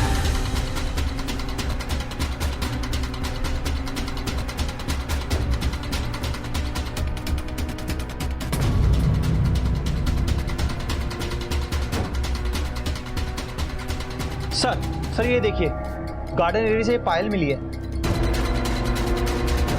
शायद औरत की लाश। सर यहाँ पे गार्ड स्टाफ सबसे पूछताछ करी है, लेकिन सर किसी को कुछ मालूम ही नहीं है। तंदूर में एक लाश ठिकाने लगाई जा रही थी और किसी ने कुछ नहीं देखा। बॉडी का पंचनामा करके पोस्टमार्टम के लिए भिजवाओ और इस केदार शर्मा को लॉकअप में लेकर आओ। अब इससे वही बात करेंगे।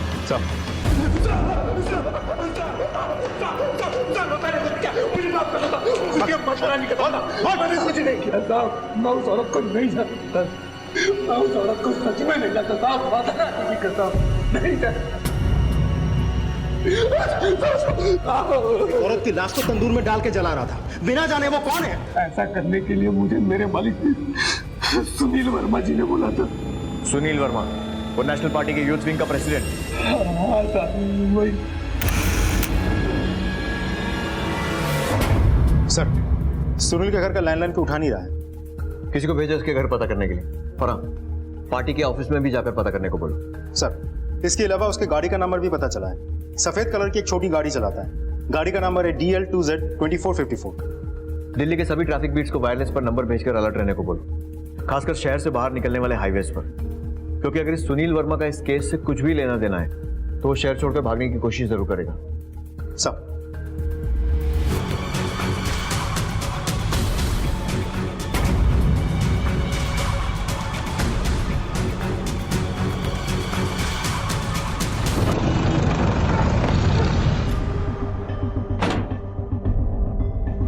हमें सुनील वर्मा से मिलना है, आपकी पार्टी की यूथ विंग के प्रेसिडेंट। जी सुनील जी तो घर के लिए निकल गए। कब निकले?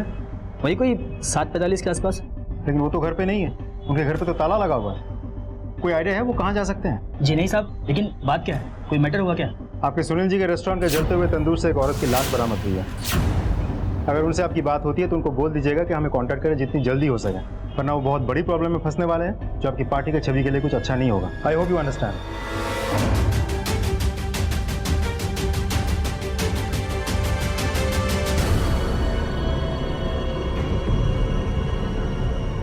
हेलो संदीप जी, आपके लिए जबरदस्त खबर है। प्रभाकर, सुनील के इस तरह गायब होने के पीछे सिर्फ दो कारण हो सकते हैं। या तो वो मुजरिम है और फरार हो गया है, या फिर उसे वाकई में कुछ पता नहीं है और किसी काम से बाहर गया हुआ है। लेकिन सर उसके पार्टी ऑफिस में उसके बारे में किसी को कुछ नहीं पता। तो उसकी फैमिली? माँ बाप है सर, अलग रहते हैं लाजपत नगर में। मैंने एड्रेस निकाल लिया है। चलो मिलते हैं। चल। जी नहीं, पिछले 2 दिन से कोई बात नहीं हुई उससे। बहुत बिजी रहता हमारा पुत्र। इतना बड़ा रेस्टोरेंट है और ऊपर से पार्टी के इतने झमेले, बिल्कुल भी टाइम नहीं मिलता है उसको। पर आप उसे क्यों ढूंढ रहे हैं? सब कुछ ठीक ठाक तो है ना? It's gruesome. हमने बॉडी की ऑटोप्सी की है। इनिशियल रिपोर्ट्स के अनुसार 60% बॉडी जल चुकी थी। शरीर के अंदर के सभी फ्लूइड्स जैसे विसरा वगैरह वेपोराइज होकर खत्म हो चुके थे। स्टोमक में 500 मिलीलीटर लिक्विड मिला है। I think it's alcohol mixed. बड़ी ही दरिंदगी से बॉडी को जलाया गया। हम बॉडी का एक्सरे कर सकते हैं, लेकिन क्यों? आई डोंट नो, पर मुझे लग रहा है कि शायद एक्सरे से हमें कुछ मदद मिलेगी। ओके, पर हमारी एक्सरे मशीन इस वक्त काम नहीं कर रही है। जैसे ही शुरू होती है हम एक्सरे निकाल लेंगे। हालांकि मुझे लगता नहीं है इससे हमें कुछ एडिशनल खबर मिलेगी। वो बॉडी नहीं, जले हुए मांसों का ढेर है।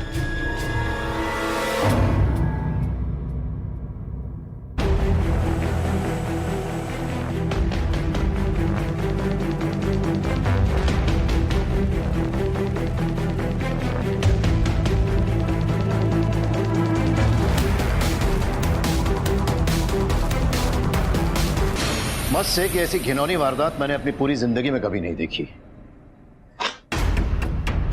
Have a seat. Thank you sir. वैसे अपनी जांच को लेकर हम कहां तक पहुंचे? सर अब तो कोई खास तरक्की नहीं हुई। सुनील वर्मा भी हमारे हाथ नहीं लगा, शायद फरार हो गए। तुम क्या जानते हो सुनील वर्मा नेशनल पार्टी के यूथ विंग का प्रेसिडेंट? जी हाँ सर, जानता हूँ।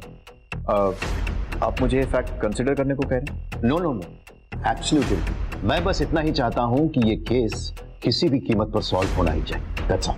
यस सर, और हो सकता है हम पर पॉलिटिकल प्रेशर भी डाला जाए। उसकी फिक्र तुम मत करो, वो मैं हैंडल कर लूंगा। और एक बात, इस केस के बारे में तुम मुझे डायरेक्टली रिपोर्ट करोगे, करेक्ट?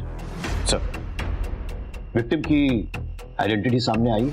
सर फिलहाल सिर्फ इतना पता चला है कि विक्टिम फीमेल है, लेट 20s और मिड 30s के बीच की। इस केस को सॉल्व होने में विक्टिम की आइडेंटिटी का सामने आना बहुत जरूरी है।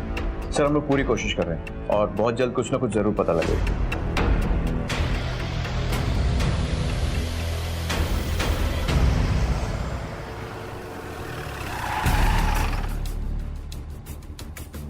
सर, देश की राजधानी में एक औरत को इतनी बेरहमी से तंदूर में जला दिया जाता है, क्या कहना है आपका? सर, घटनाओं को पूरी रात बीत चुकी है, अभी तक कातिल का कोई पता नहीं लगा।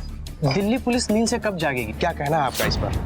सर, पूरे शहर ही नहीं संपूर्ण देश में भय की लहर दौड़ चुकी है। कौन है कातिल? देखिए, हमारी जांच फिलहाल जारी है। हमने कुछ संदिग्ध लोगों की पहचान की है, लेकिन उनका नाम पब्लिक नहीं कर सकते। जो कुछ भी हुआ है वो बहुत ही जघन्य और निंदनीय है, लेकिन हम पब्लिक को विश्वास दिलाना चाहते हैं कि अपराधी बहुत जल्दी हमारी गिरफ्त में होगा। इस केस के जो भी डेवलपमेंट्स हैं आपको सूचित कर दिए जाएंगे। No please please please. Hello control room, जिस सफेद गाड़ी नंबर DLXX 1872 के लिए अलर्ट जारी किया गया था वो हमें करोल बाग में खड़ी मिली है। हम अभी पहुंच रहे हैं। ओके।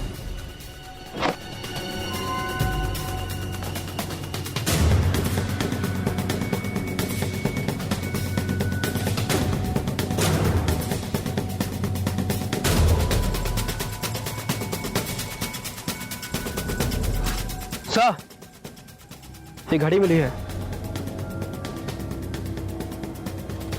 इन सैंपल्स को फॉरेंसिक डिपार्टमेंट भेजो और इस गाड़ी को भी। सर, सुनील वर्मा आपके पड़ोसी हैं, आप जानते हैं उन्हें?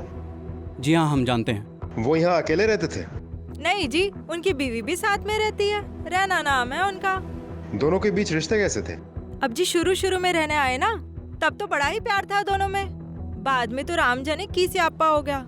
दोनों के झगड़े की आवाज आती थी।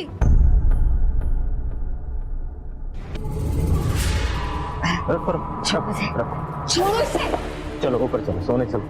तुम जाओ, मेरा जब मन करेगा मैं आ रहना बोला ना, ऊपर चलो। अरे क्या रोज की रोज तुम्हारा ड्रामा है, कहाँ ना जाओ?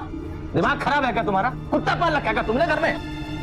चलो ऊपर चलो। चुप रहो, बाहर पड़ोसी सुन दोगे तो क्या बोलेंगे? तुम्हारी वजह से सुना जा रहा है सब कुछ। ठीक।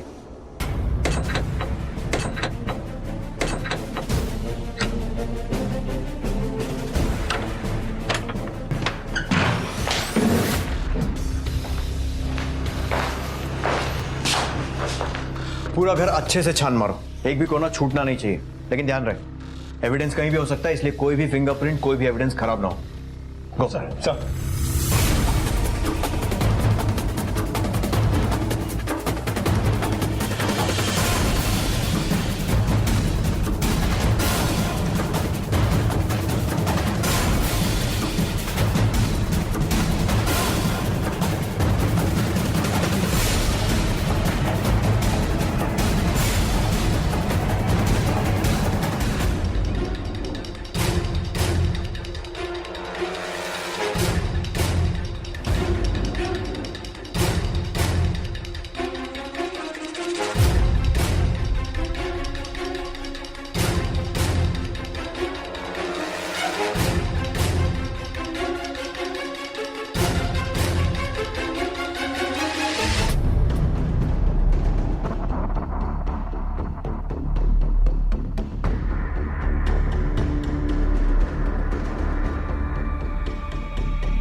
सर। हाँ प्रभाकर, ये देखिए रिवॉल्वर के बुलेट्स के खाली शेल्स, और इधर देखिए सर, खून के धब्बे चारों तरफ है।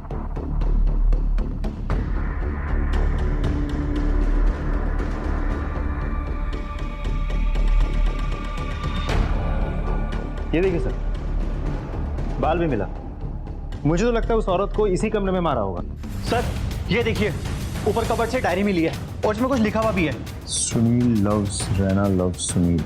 प्रभाकर वो देखो, एसी के प्लाई में भी बुलेट का मार, ये डायरी, बुलेट्स, ये बाल और वो प्लाई सब कलेक्ट करो और फॉरेंसिक में भेजो। Right sir. मुझे तो इस बात में कोई शक नहीं लगता कि जो लाश हमें मिली है वो सुनील वर्मा की पत्नी रैना की है। अंदाजा तो मेरा भी यही है प्रभाकर, लेकिन सिर्फ अंदाजे के आधार पर आगे नहीं बढ़ा जा सकता। हो सकता है कि वो औरत कोई और ही हो जिसे सुनील और रैना ने मिलकर मार दिया हो और फिर फरार हो गए हो। ऐसा करो, रैना के माँ बाप को शिनाख्त के लिए बुलाओ। अगर उन्होंने बॉडी को पहचान लिया तो हमारे अंदाजे को आधार मिल जाएगा और इस बॉडी को पहचान लो। तब तक मैं पार्टी के ऑफिस में जाकर पता करता हूँ, शायद सुनील के बारे में कोई क्लू मिले। सब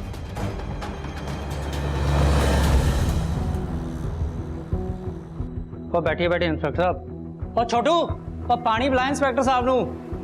जी मैं हूँ बल्ला, पार्टी की यूथ विंग का national president. Sunil Delhi wing का था, मैं नेशनल का हूँ। रैना को जानते थे आप? हाँ जी, बहुत अच्छे से। वो भी हमारी पार्टी की वर्कर थी, वुमेन्स विंग की जनरल सेक्रेटरी। बस इसी नाते से जानते थे। अगर मैं आपसे उन दोनों के आपसी रिश्तों पर प्रकाश डालने को कहूँ तो?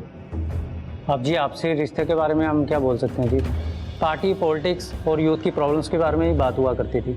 पर्सनल लेवल पे कभी बात हुई नहीं, पर यूं को तो खुश ही दिखते थे एक दूसरे के साथ।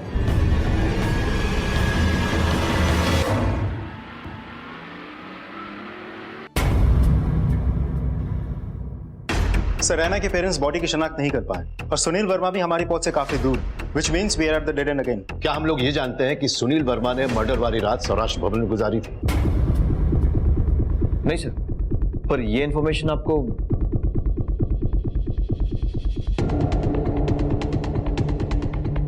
Don't feel bad. मैं ये नहीं कह रहा हूं कि प्रेस हम लोगों से ज्यादा अच्छा काम कर रही, लेकिन मैं ये कह रहा हूं कि जो वर्दी हमारी सबसे बड़ी ताकत है वही वर्दी हमारी सबसे बड़ी कमजोरी भी है। सर मैं आज ही उस रिपोर्टर को आपके साथ मिला लूं। जी सर। रंजन, दिमाग से काम। सावरकर वहां पहुंच गया जहां हम लोग नहीं पहुंच पाए। और एक बात याद रखना, जब पत्रकार और पुलिस सच की खोज में हो तो दोनों के साथ में चलने में ही भलाई है। सर सर ये सुनील वर्मा के घर के कॉल डिटेल्स। कत्ल वाले दिन एक ही नंबर पर 2 बार बात हुई, एक बार बहुत देर तक और दूसरी सिर्फ कुछ सेकंड्स के लिए। सर इन नंबर पे पहले मेरा भी डाउट गया था, लेकिन जब मैंने इसके बारे में पता किया तो हमें यह पता लगा कि किसी मकबूल कासिम के नाम पर ये नंबर है। सर मकबूल कासिम वही बंदा है जो रैना जी के साथ एक ही पार्टी में काम करता था, और हमारी इंक्वायरी में हमें यह भी पता लगा कि दोनों के बीच में बहुत अच्छी दोस्ती थी। सर काफी स्ट्रांग लीड है। मुझे तो लगता है हमें अभी चल के इस मकबूल कासिम से मिलना चाहिए। मिलना तो चाहिए, लेकिन अकेले नहीं। कौन चलेगा हमारे साथ? हेलो, समाचार इंडिया। सर सॉरी आपको वेट करना पड़ा। It's okay. आप लोग मुझसे मिलना चाह रहे हैं, मतलब बात क्या है? आइए।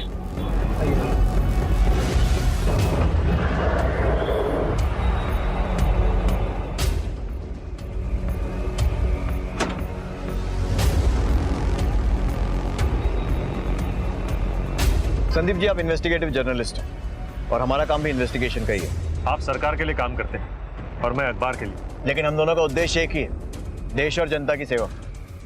तो कीजिए ना, किसने रोका है? रोक कोई नहीं रहा है, लेकिन कई बार यह होता है कि लोग हमारी वर्दी देखकर घबरा जाते हैं और अपना मुंह नहीं खोलते। लेकिन आपके सामने बेझिझक सब कुछ बता देते हैं।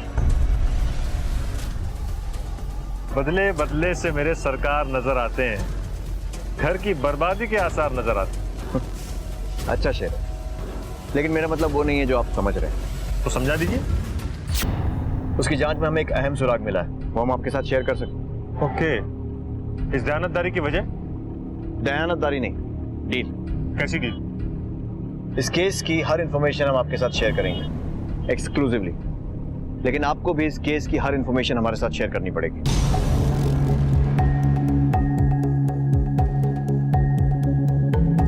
मुझे मंजूर है, लेकिन मेरी भी एक शर्त है। क्या? मेरी दी हुई इंफॉर्मेशन पर आप कोई कार्रवाई नहीं करेंगे तब तक, जब तक वो इंफॉर्मेशन न्यूज बनकर मेरे अखबार में छप नहीं जाती। मंजूर है?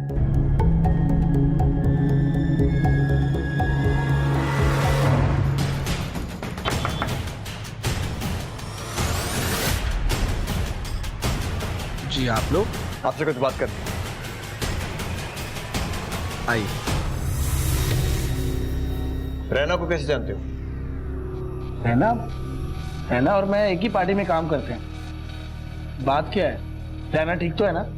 आखिरी बार कब बात हुई थी? आखिरी बार 2 दिन पहले फोन पर बात हुई थी। और वो बातचीत कितनी देर तक चली थी? एग्जैक्टली तो याद नहीं है मुझे, लेकिन आई थिंक 1 घंटा या फिर उससे ज्यादा। लेकिन आप मुझे बताएंगे कि आखिर बात क्या है? लेकिन उस 1 घंटे की बातचीत के बाद भी शायद आपकी बातें पूरी नहीं हुई, इसलिए रैना ने आपको दोबारा कॉल किया था। हाँ सर, कॉल आया था उसका, लेकिन इससे पहले कि मैं कुछ कहता फोन डिस्कनेक्ट हो गया। प्लीज आप मुझे बताएंगे कि आप इतने सारे सवाल मुझसे क्यों पूछ रहे हैं? रैना ठीक तो है ना? शायद नहीं। बॉडी की शिनाख्त के लिए आपको हमारे साथ मोर्ग चलना होगा। बॉडी? मतलब वो लाश जो तंदूर में मिली थी, आपको लगता है कि वो रैना की थी?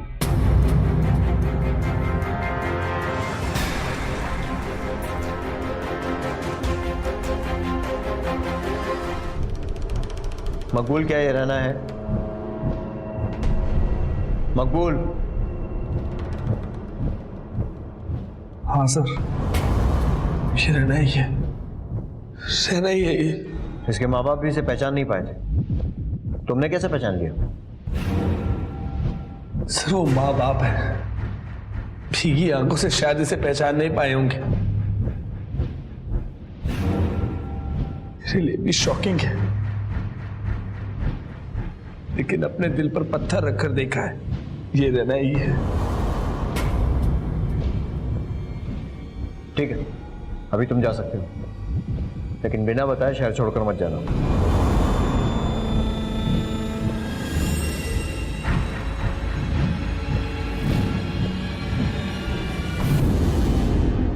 मैं आप लोगों के पास ही जा रहा था।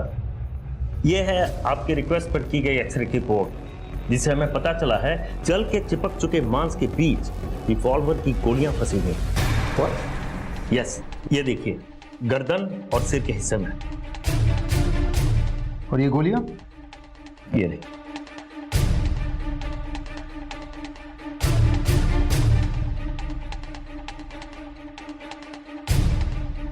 इन्हें फॉरेन बैलिस्टिक टेस्ट के लिए फोरेंसिक के पास भेजो और पता करो कि सुनील वर्मा के नाम पर कोई लाइसेंसी रिवॉल्वर इशूड है या नहीं। Sir. Thank you doctor. Sir, मकबूल ने बॉडी को आइडेंटिफाई कर लिया है, लेकिन हमें डबल श्योर होना पड़ेगा कि बॉडी वाकई में रैना की है या नहीं। उसके लिए डीएनए टेस्ट करवाना पड़ेगा, जिसके लिए परमिशन चाहिए। I agree with you. क्या है, इस केस में हम कोई भी चांस नहीं ले सकते। और जो बॉडी से बुलेट्स मिली थी, सर उन्होंने बैलिस्टिक टेस्ट के लिए भेज दिया है, बहुत जल्दी रिपोर्ट्स आ जाएंगी। सुनील की तलाश तेज कर दो। Put a bounty on his head. Right sir. भारतीय पुलिस के इतिहास में डीएनए टेस्ट की शुरुआत इसी मर्डर केस से हुई थी, क्योंकि ये लाश रैना की है या नहीं है, इसको पता लगाने का पुलिस के पास और कोई रास्ता नहीं बचा था, जिसकी रिपोर्ट को आने में अभी थोड़ा वक्त था। सुनील वर्मा अब भी फरार था। इस केस में आगे बढ़ने के लिए अपनी पूरी ताकत झोंक देने के बाद भी दिल्ली पुलिस अपनी कोशिशों से संतुष्ट नहीं थी।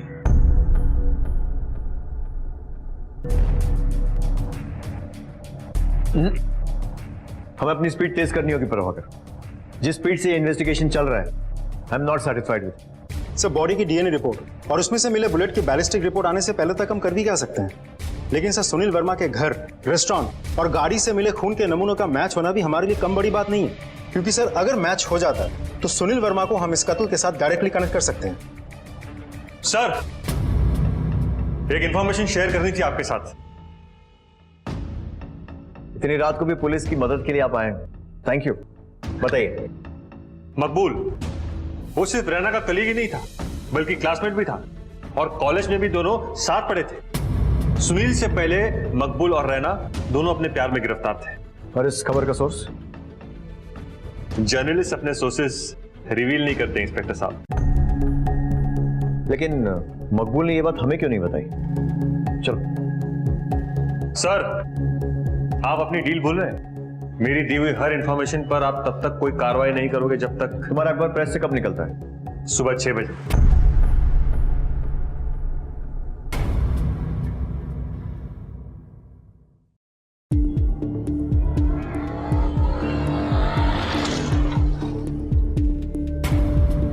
सर 6 बज गए, चले क्या? 6 बजे नहीं है, बजने वाले। परमिंदर, इंतजार करना मुश्किल होता है, लेकिन वादा तोड़ना उससे भी बुरा होता है। तो कुछ बुरा करने से अच्छा है थोड़ा इंतजार कर लिया जाए। बुलाओ उसे। हे, रुको, इधर आओ। इस घर में पेपर तू ही डालता है? जी। पेपर दे यहाँ का।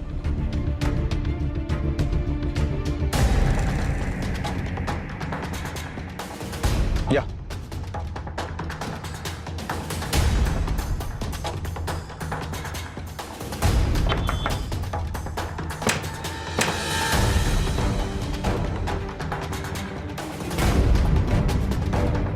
तुम्हारी खबर छपी अखबार में, तो सोचा एक इंटरव्यू तुम्हारा हम भी ले लें। तुम्हारी और रैना की लव स्टोरी तो अखबार में छपी चुकी है, फिर भी अगर कुछ बाकी है तो यही वक्त है बताने का, वरना तुम समझते हो कि तुम इतनी बड़ी मुश्किल में पड़ जाओगे। कॉलेज के दिनों से मैं और रैना एक दूसरे को पसंद करते थे। वो पायलट बनना चाहती थी और फिर पढ़ाई खत्म होते ही हम दोनों ने साथ पॉलिटिक्स भी ज्वाइन की। शादी करना चाहते थे हम एक दूसरे से। फिर अचानक से रैना ने मुझे इग्नोर करना शुरू कर दिया। क्यों?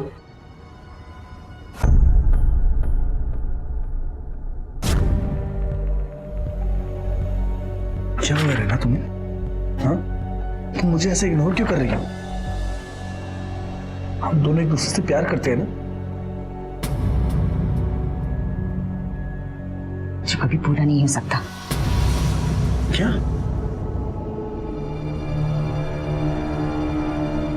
देखो मकबूल, मेरे घर वाले हमारे इस रिश्ते के खिलाफ हैं और मैं उनके खिलाफ जाकर शादी नहीं कर सकती। तो बेहतर यही होगा कि हम अपनी दोस्ती के दायरे में वापस लौट जाएं। पूरे यकीन के साथ कह रही हो कि तुम्हारे इस फैसले की वजह सिर्फ तुम्हारे पेरेंट्स? मैडम, ये आपके लिए। मेरे लिए?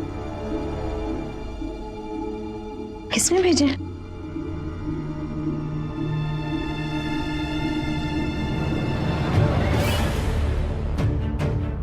सुनील।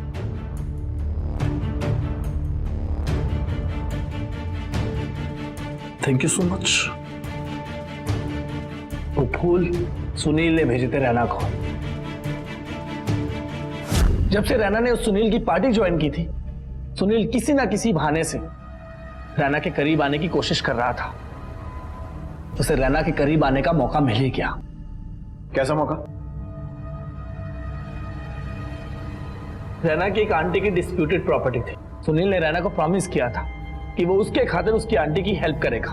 फिर क्या, वो और रैना एक दूसरे से मिलने लगे, एक दूसरे के साथ ज्यादा से ज्यादा टाइम स्पेंड करने लगे। लेकिन तुम भी तो हेल्प कर सकते थे इस सब में उसकी। मैं पार्टी का एक मामूली कार्यकर्ता था और वो सुनील प्रेसिडेंट पार्टी का। वो कर सकता था जो मैं सोच भी नहीं सकता था। तो क्या किया उसने?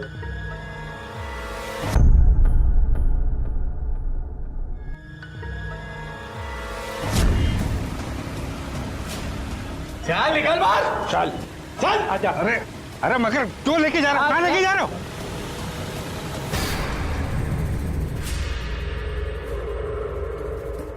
हमें पहचानता है?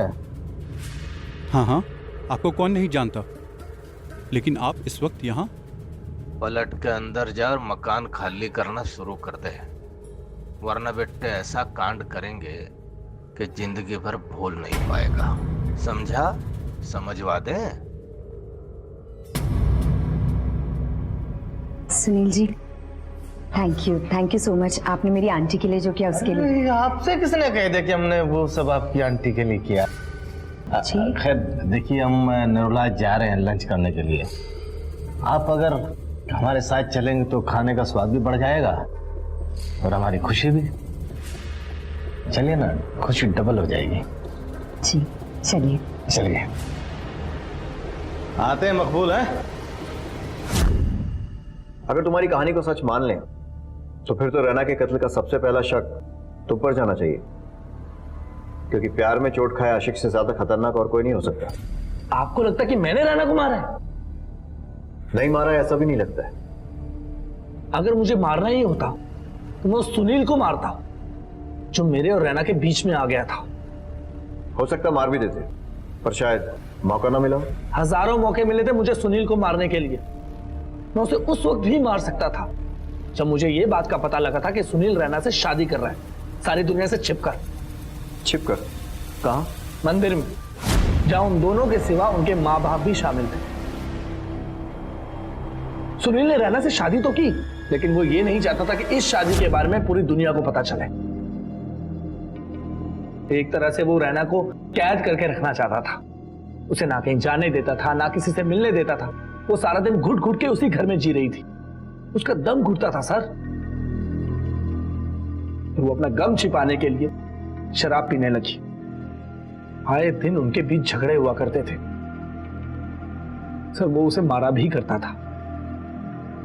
लेकिन जब उसे किसी से मिलने की इजाजत ही नहीं थी तो तुम्हें कैसे पता ये सब?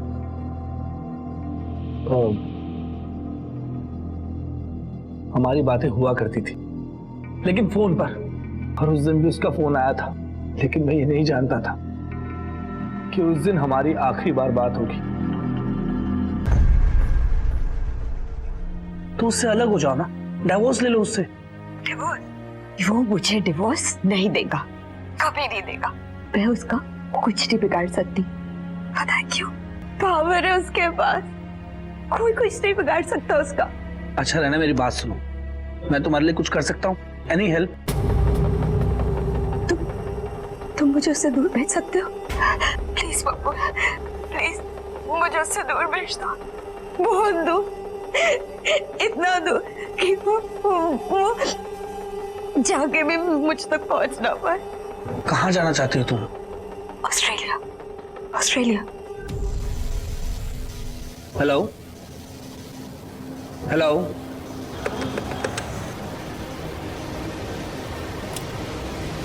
लेकिन ऑस्ट्रेलिया क्यों? क्योंकि वहां उसके कुछ रिलेटिव्स रहते थे, इसलिए। और तुमने उसे प्रॉमिस कर दिया कि तुम उसकी मदद करोगे? नहीं सर, मेरे कुछ भी जवाब देने से पहले उसने फोन काट दिया। क्यों? मुझे नहीं पता सर। और उसके बाद उसका दोबारा फोन आया। Hello Raina, hello. अब इससे पहले मैं कुछ बोलता, दोबारा फोन कर गया।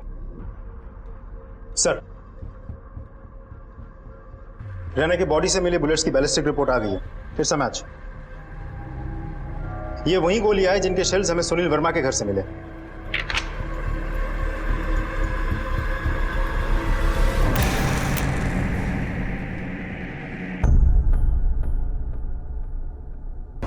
बहुत प्रेशर है मुझ पर। इस केस की वजह से सारे देश में एक घबराहट का माहौल फैल गया है। मिनिस्ट्री से लेकर विपक्ष तक सब लोग हजारों सवाल कर रहे हैं, लेकिन हमारे पास जवाब देने के लिए बहुत कम है। वैसे सबूतों के आधार पर यह साबित हो चुका है कि रैना का कातिल सुनील वर्मा ही है, लेकिन फिर भी हमें बहुत केयरफुल रहना होगा। फिर भी ये सारे के सारे सर्कमस्टेंशियल एविडेंसेस हैं। मैं ये मानता हूं कि कोर्ट में हम ये साबित कर देंगे कि जिस रिवॉल्वर से गोली चली वो सुनील की, लेकिन यह साबित करना बहुत मुश्किल होगा कि सुनील ने ही वो रिवॉल्वर चलाई थी। सर, अब तक जो भी सबूत मिले उसमें ना तो उसके फिंगरप्रिंट्स मिले। यस सॉरी सर, लेकिन संदीप सावरकर नाम का रिपोर्टर आपसे बात करना चाहता है। कह रहा है कि रंजन सर से कुछ अर्जेंट बात करनी है। भेजो उसे। Sorry to disturb you like this sir, लेकिन मैं अपने आप को रोक नहीं पाया। खबर क्या है? सुनील ने मद्रास कोर्ट में एंटीसिपेटरी बेल के लिए अप्लाई किया है। What? अब तक पूरे देश की सुर्खियां बन चुके इस हत्याकांड में फरार सुनील वर्मा ने चेन्नई, जिसे उस वक्त मद्रास कहा जाता था, वहां की एक अदालत में इंटरिम बेल के लिए याचिका दायर की। यह खबर मिलते ही पूरे पुलिस डिपार्टमेंट के साथ साथ गृह मंत्रालय की मशीनरी भी काम पर लग गई। सबका मकसद सिर्फ एक ही था, सुनील वर्मा को अग्रिम जमानत मिलने से रोकना। रैना मर्डर केस इस देश की हिस्ट्री में आज तक की सबसे घिनौनी केस में से एक है, जिसमें एक औरत को पहले गोली मारी जाती है, फिर उसके बाद उसके लाश को तंदूर में जलाकर सबूत मिटाने की कोशिश की जाती है। इसके प्राइम सस्पेक्ट है सुनील वर्मा। दिल्ली पुलिस के पास पूरा पुख्ता सबूत है। सुनील वर्मा अपने राजनीतिक संबंधों का यूज करके गवाहों और सबूतों के साथ छेड़छाड़ कर सकते हैं। माय लॉर्ड, आपसे रिक्वेस्ट है ऐसे में एंटीसिपेटरी बिल को खारिज किया जाए।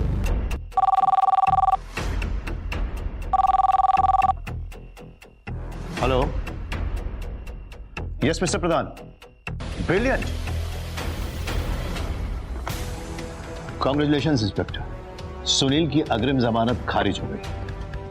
That's great sir. अब उसे हमारी गिरफ्त से कोई नहीं बचा सकता। सर बाहर प्रेस वाले खड़े हैं, तो मैं उन्हें ब्रीफ करके अपनी कार्रवाई तुरंत शुरू कर देता हूँ। Go ahead.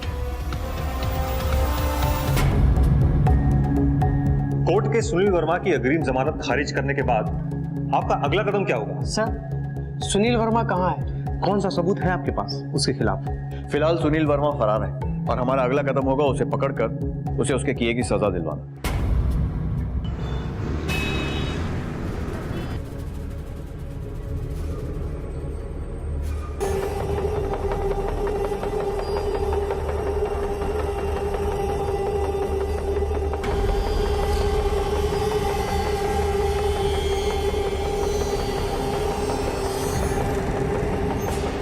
एक मिनट रुको, मैं आता।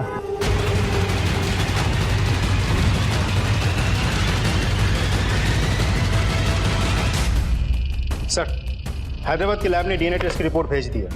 And as per the report, जली हुई लाश के डीएनए के साथ रैना के पेरेंट्स के डीएनए मैच होता है। गुड, इसका मतलब हमारी जांच सही दिशा में जा रही है। Hello, Jain sir. क्या?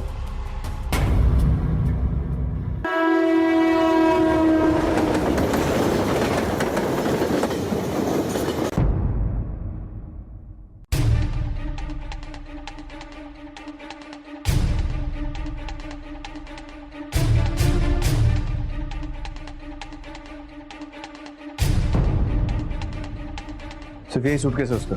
यस। देखें क्या है।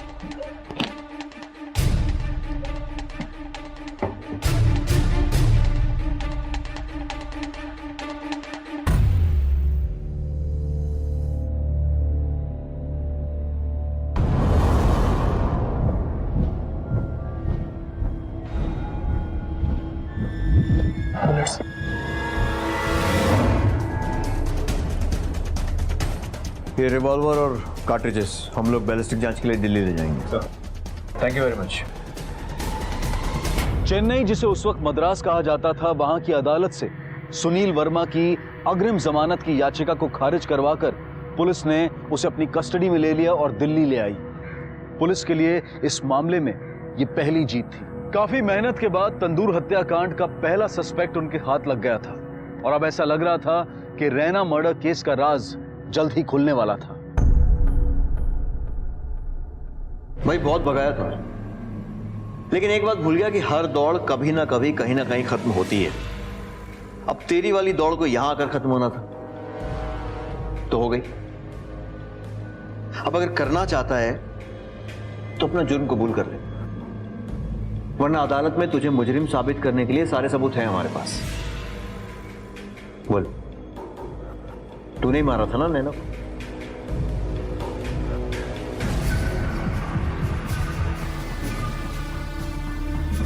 हाँ, मैं नहीं मारा था जी, क्योंकि बहुत बड़ी गलती हो गई है हमारे से, बल्कि गुनाह हो गया। मैं अपना जुर्म कबूल करता हूँ, मारिएगा मत। आखिरकार सुनील वर्मा के इकबाले जुर्म को दस्तावेज में कैद कर लिया गया और इसी दौरान हैदराबाद से आई डीएनए टेस्ट की रिपोर्ट से यह साफ हो गया कि तंदूर में मिली वो लाश किसी और की नहीं बल्कि रैना की थी, जो कि सुनील वर्मा की पत्नी थी। रैना के शरीर से मिली रिवॉल्वर की गोलियों की बैलिस्टिक रिपोर्ट ने भी इस बात की तस्दीक कर दी थी कि वो गोलियां सुनील वर्मा की रिवॉल्वर से ही चलाई गई थी।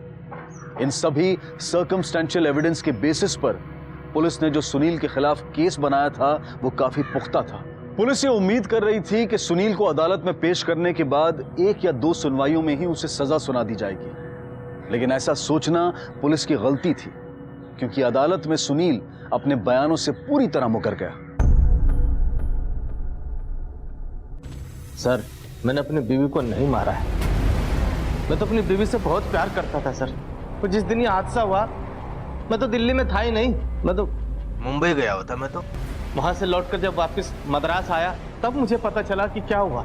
हमें यकीन ही नहीं हुआ कि रहना। सुनील अदालत में पुलिस को दिए अपने इकबालिया बयान से साफ मुकर गया। उसने पुलिस पर इल्जाम लगाया कि वो बयान उस पर दबाव डालकर लिखवाया गया था।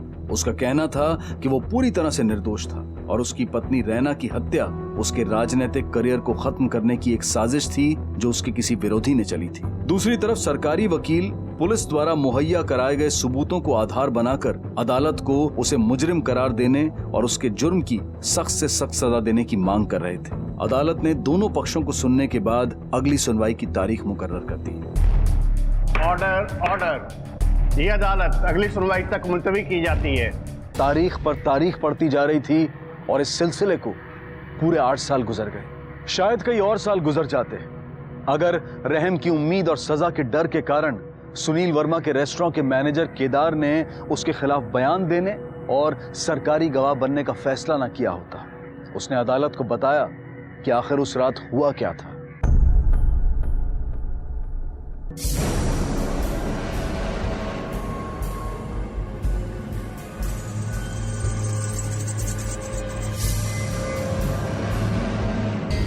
केदार। हाँ सर जी। जल्दी से रेस्टोरेंट बंद कर। क्यों सर जी? अभी तो टाइम भी नहीं हुआ और गेस्ट भी बहुत बैठे हुए हैं। अरे भगा सबको। एक काम कर, लाइट बंद कर, सब अपने भाग जाएंगे। चल।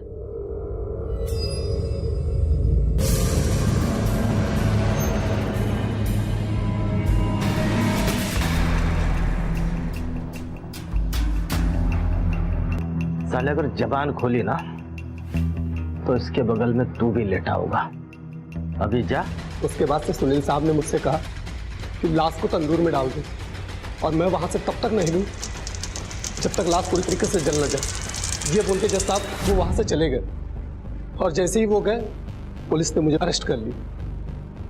माय लॉर्ड, इस गवाही के बाद और किसी सबूत की जरूरत नहीं है। आई ऑब्जेक्ट योर ऑनर, इस पूरी कहानी में अब भी एक बहुत ही इंपॉर्टेंट फैक्ट मिसिंग है और वो है मोटिव। मेरे क्लाइंट और रैना ने लव मैरिज की थी, यानी कि प्रेम विवाह। दोनों अपना खुशहाल जीवन गुजार रहे थे। तो ऐसे में क्या वजह हो सकती है कि उन्होंने अपनी पत्नी की जान ले ली? वजह थी सुनील वर्मा का पॉजिटिव। माय लॉर्ड, ये नवल महात्रे हैं, सुनील वर्मा के बहुत ही खास दोस्त हैं। आप जज साहब को सारी बातें सच सच बताइए। सुनील जब मुंबई में मेरे घर आया था तो बहुत घबराया हुआ था वो। इसने मुझे बताया कि घटना वाली रात जब ये घर पहुंचा तो उसने देखा कि मुझे देख के फोन क्यों काट दिया?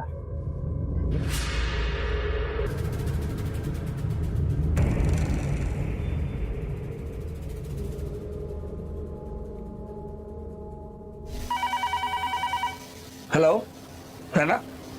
हेलो रैना। हेलो मकबूल, तेरे लिए क्या क्या नहीं किया मैंने। अपने माँ बाप के खिलाफ जाकर तुझसे शादी की, ये बंगला, ये गाड़ी, ये ऐशो आराम है, पर अपने यार से हिस्क लड़ा रही तू। धोखा मैंने नहीं, तुमने मुझे दिया है। तुमने मुझे धोखा दिया है। अच्छा, शादी तो कर ली तुमने मुझसे, तो कभी पत्नी का दर्जा दिया मुझे? हाँ, कौन जानता हमारे रिश्ते के बारे में? ये कुर्सी, वो पेंटिंग, ये दीवारें, ये चारों दीवारें, बस सिर्फ ये। अरे कभी तुम हमारे रिश्ते को बाहर लेकर गए समाज के सामने? चुप! अगर एक शब्द भी मुंह से निकाला ना, मैं अब और तुमसे डरकर नहीं रहूंगी। क्या करेगी? बोल बोल। अरे तुम मेरी जिंदगी की सबसे बड़ी भूल हो। मेरा मैं तुम्हें छोड़कर जा रही हूँ, तुम्हारी इन 4 दीवार को छोड़कर जा रही हूँ मैं हमेशा के लिए। छोड़ के जाए? छोड़ा बेटे। आज तक जिसे छोड़ा है मैंने छोड़ा है। अब मैं तुम्हें ऐसे ऐसे छोड़ के दिखाऊंगी। It's a rarest case of rare. इसलिए ये अदालत मुलजिम सुनील वर्मा को सजाए मौत का हुक्म देती है, to be hang till death.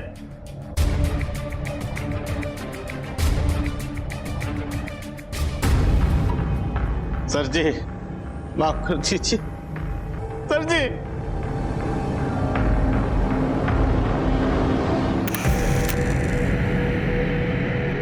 निचली अदालत ने रैना की हत्या के जुर्म में सुनील को मौत की सजा सुनाई, जिसके खिलाफ हाई कोर्ट में उसने अपील की और हार गया। उसके बाद उसने सुप्रीम कोर्ट में रहम की भीख मांगी, जहां उसकी मौत की सजा को उम्र कैद की सजा में तब्दील कर दिया गया और आज वो जेल में है। जो सामाजिक व्यवस्था हमें अपना जीवन साथी चुनने की इजाजत देती है, वही व्यवस्था हमें इस बात की भी छूट देती है कि अगर हम अपने जीवन साथी या उसके साथ अपने रिश्ते से खुश नहीं हैं, तो हम उस रिश्ते से बाहर आ सकते हैं। डिवोर्स या तलाक को समाज भी मान्यता देता है और कानून भी। अब मैं अनूप सोनी आपसे विदा लेता हूं, फिर मुलाकात होगी अगले एपिसोड में एक और चौंका देने वाले केस के साथ। तब तक अपना और अपने परिवार का ख्याल रखें और देखते रहें क्राइम पेट्रोल डायल 100। सबक एक को सीख हम सबको। जय हिंद। क्राइम पेट्रोल के और भी दिलचस्प कहानी देखने के लिए हमारे चैनल को सब्सक्राइब करें और बेल आइकॉन दबाना न भूलें।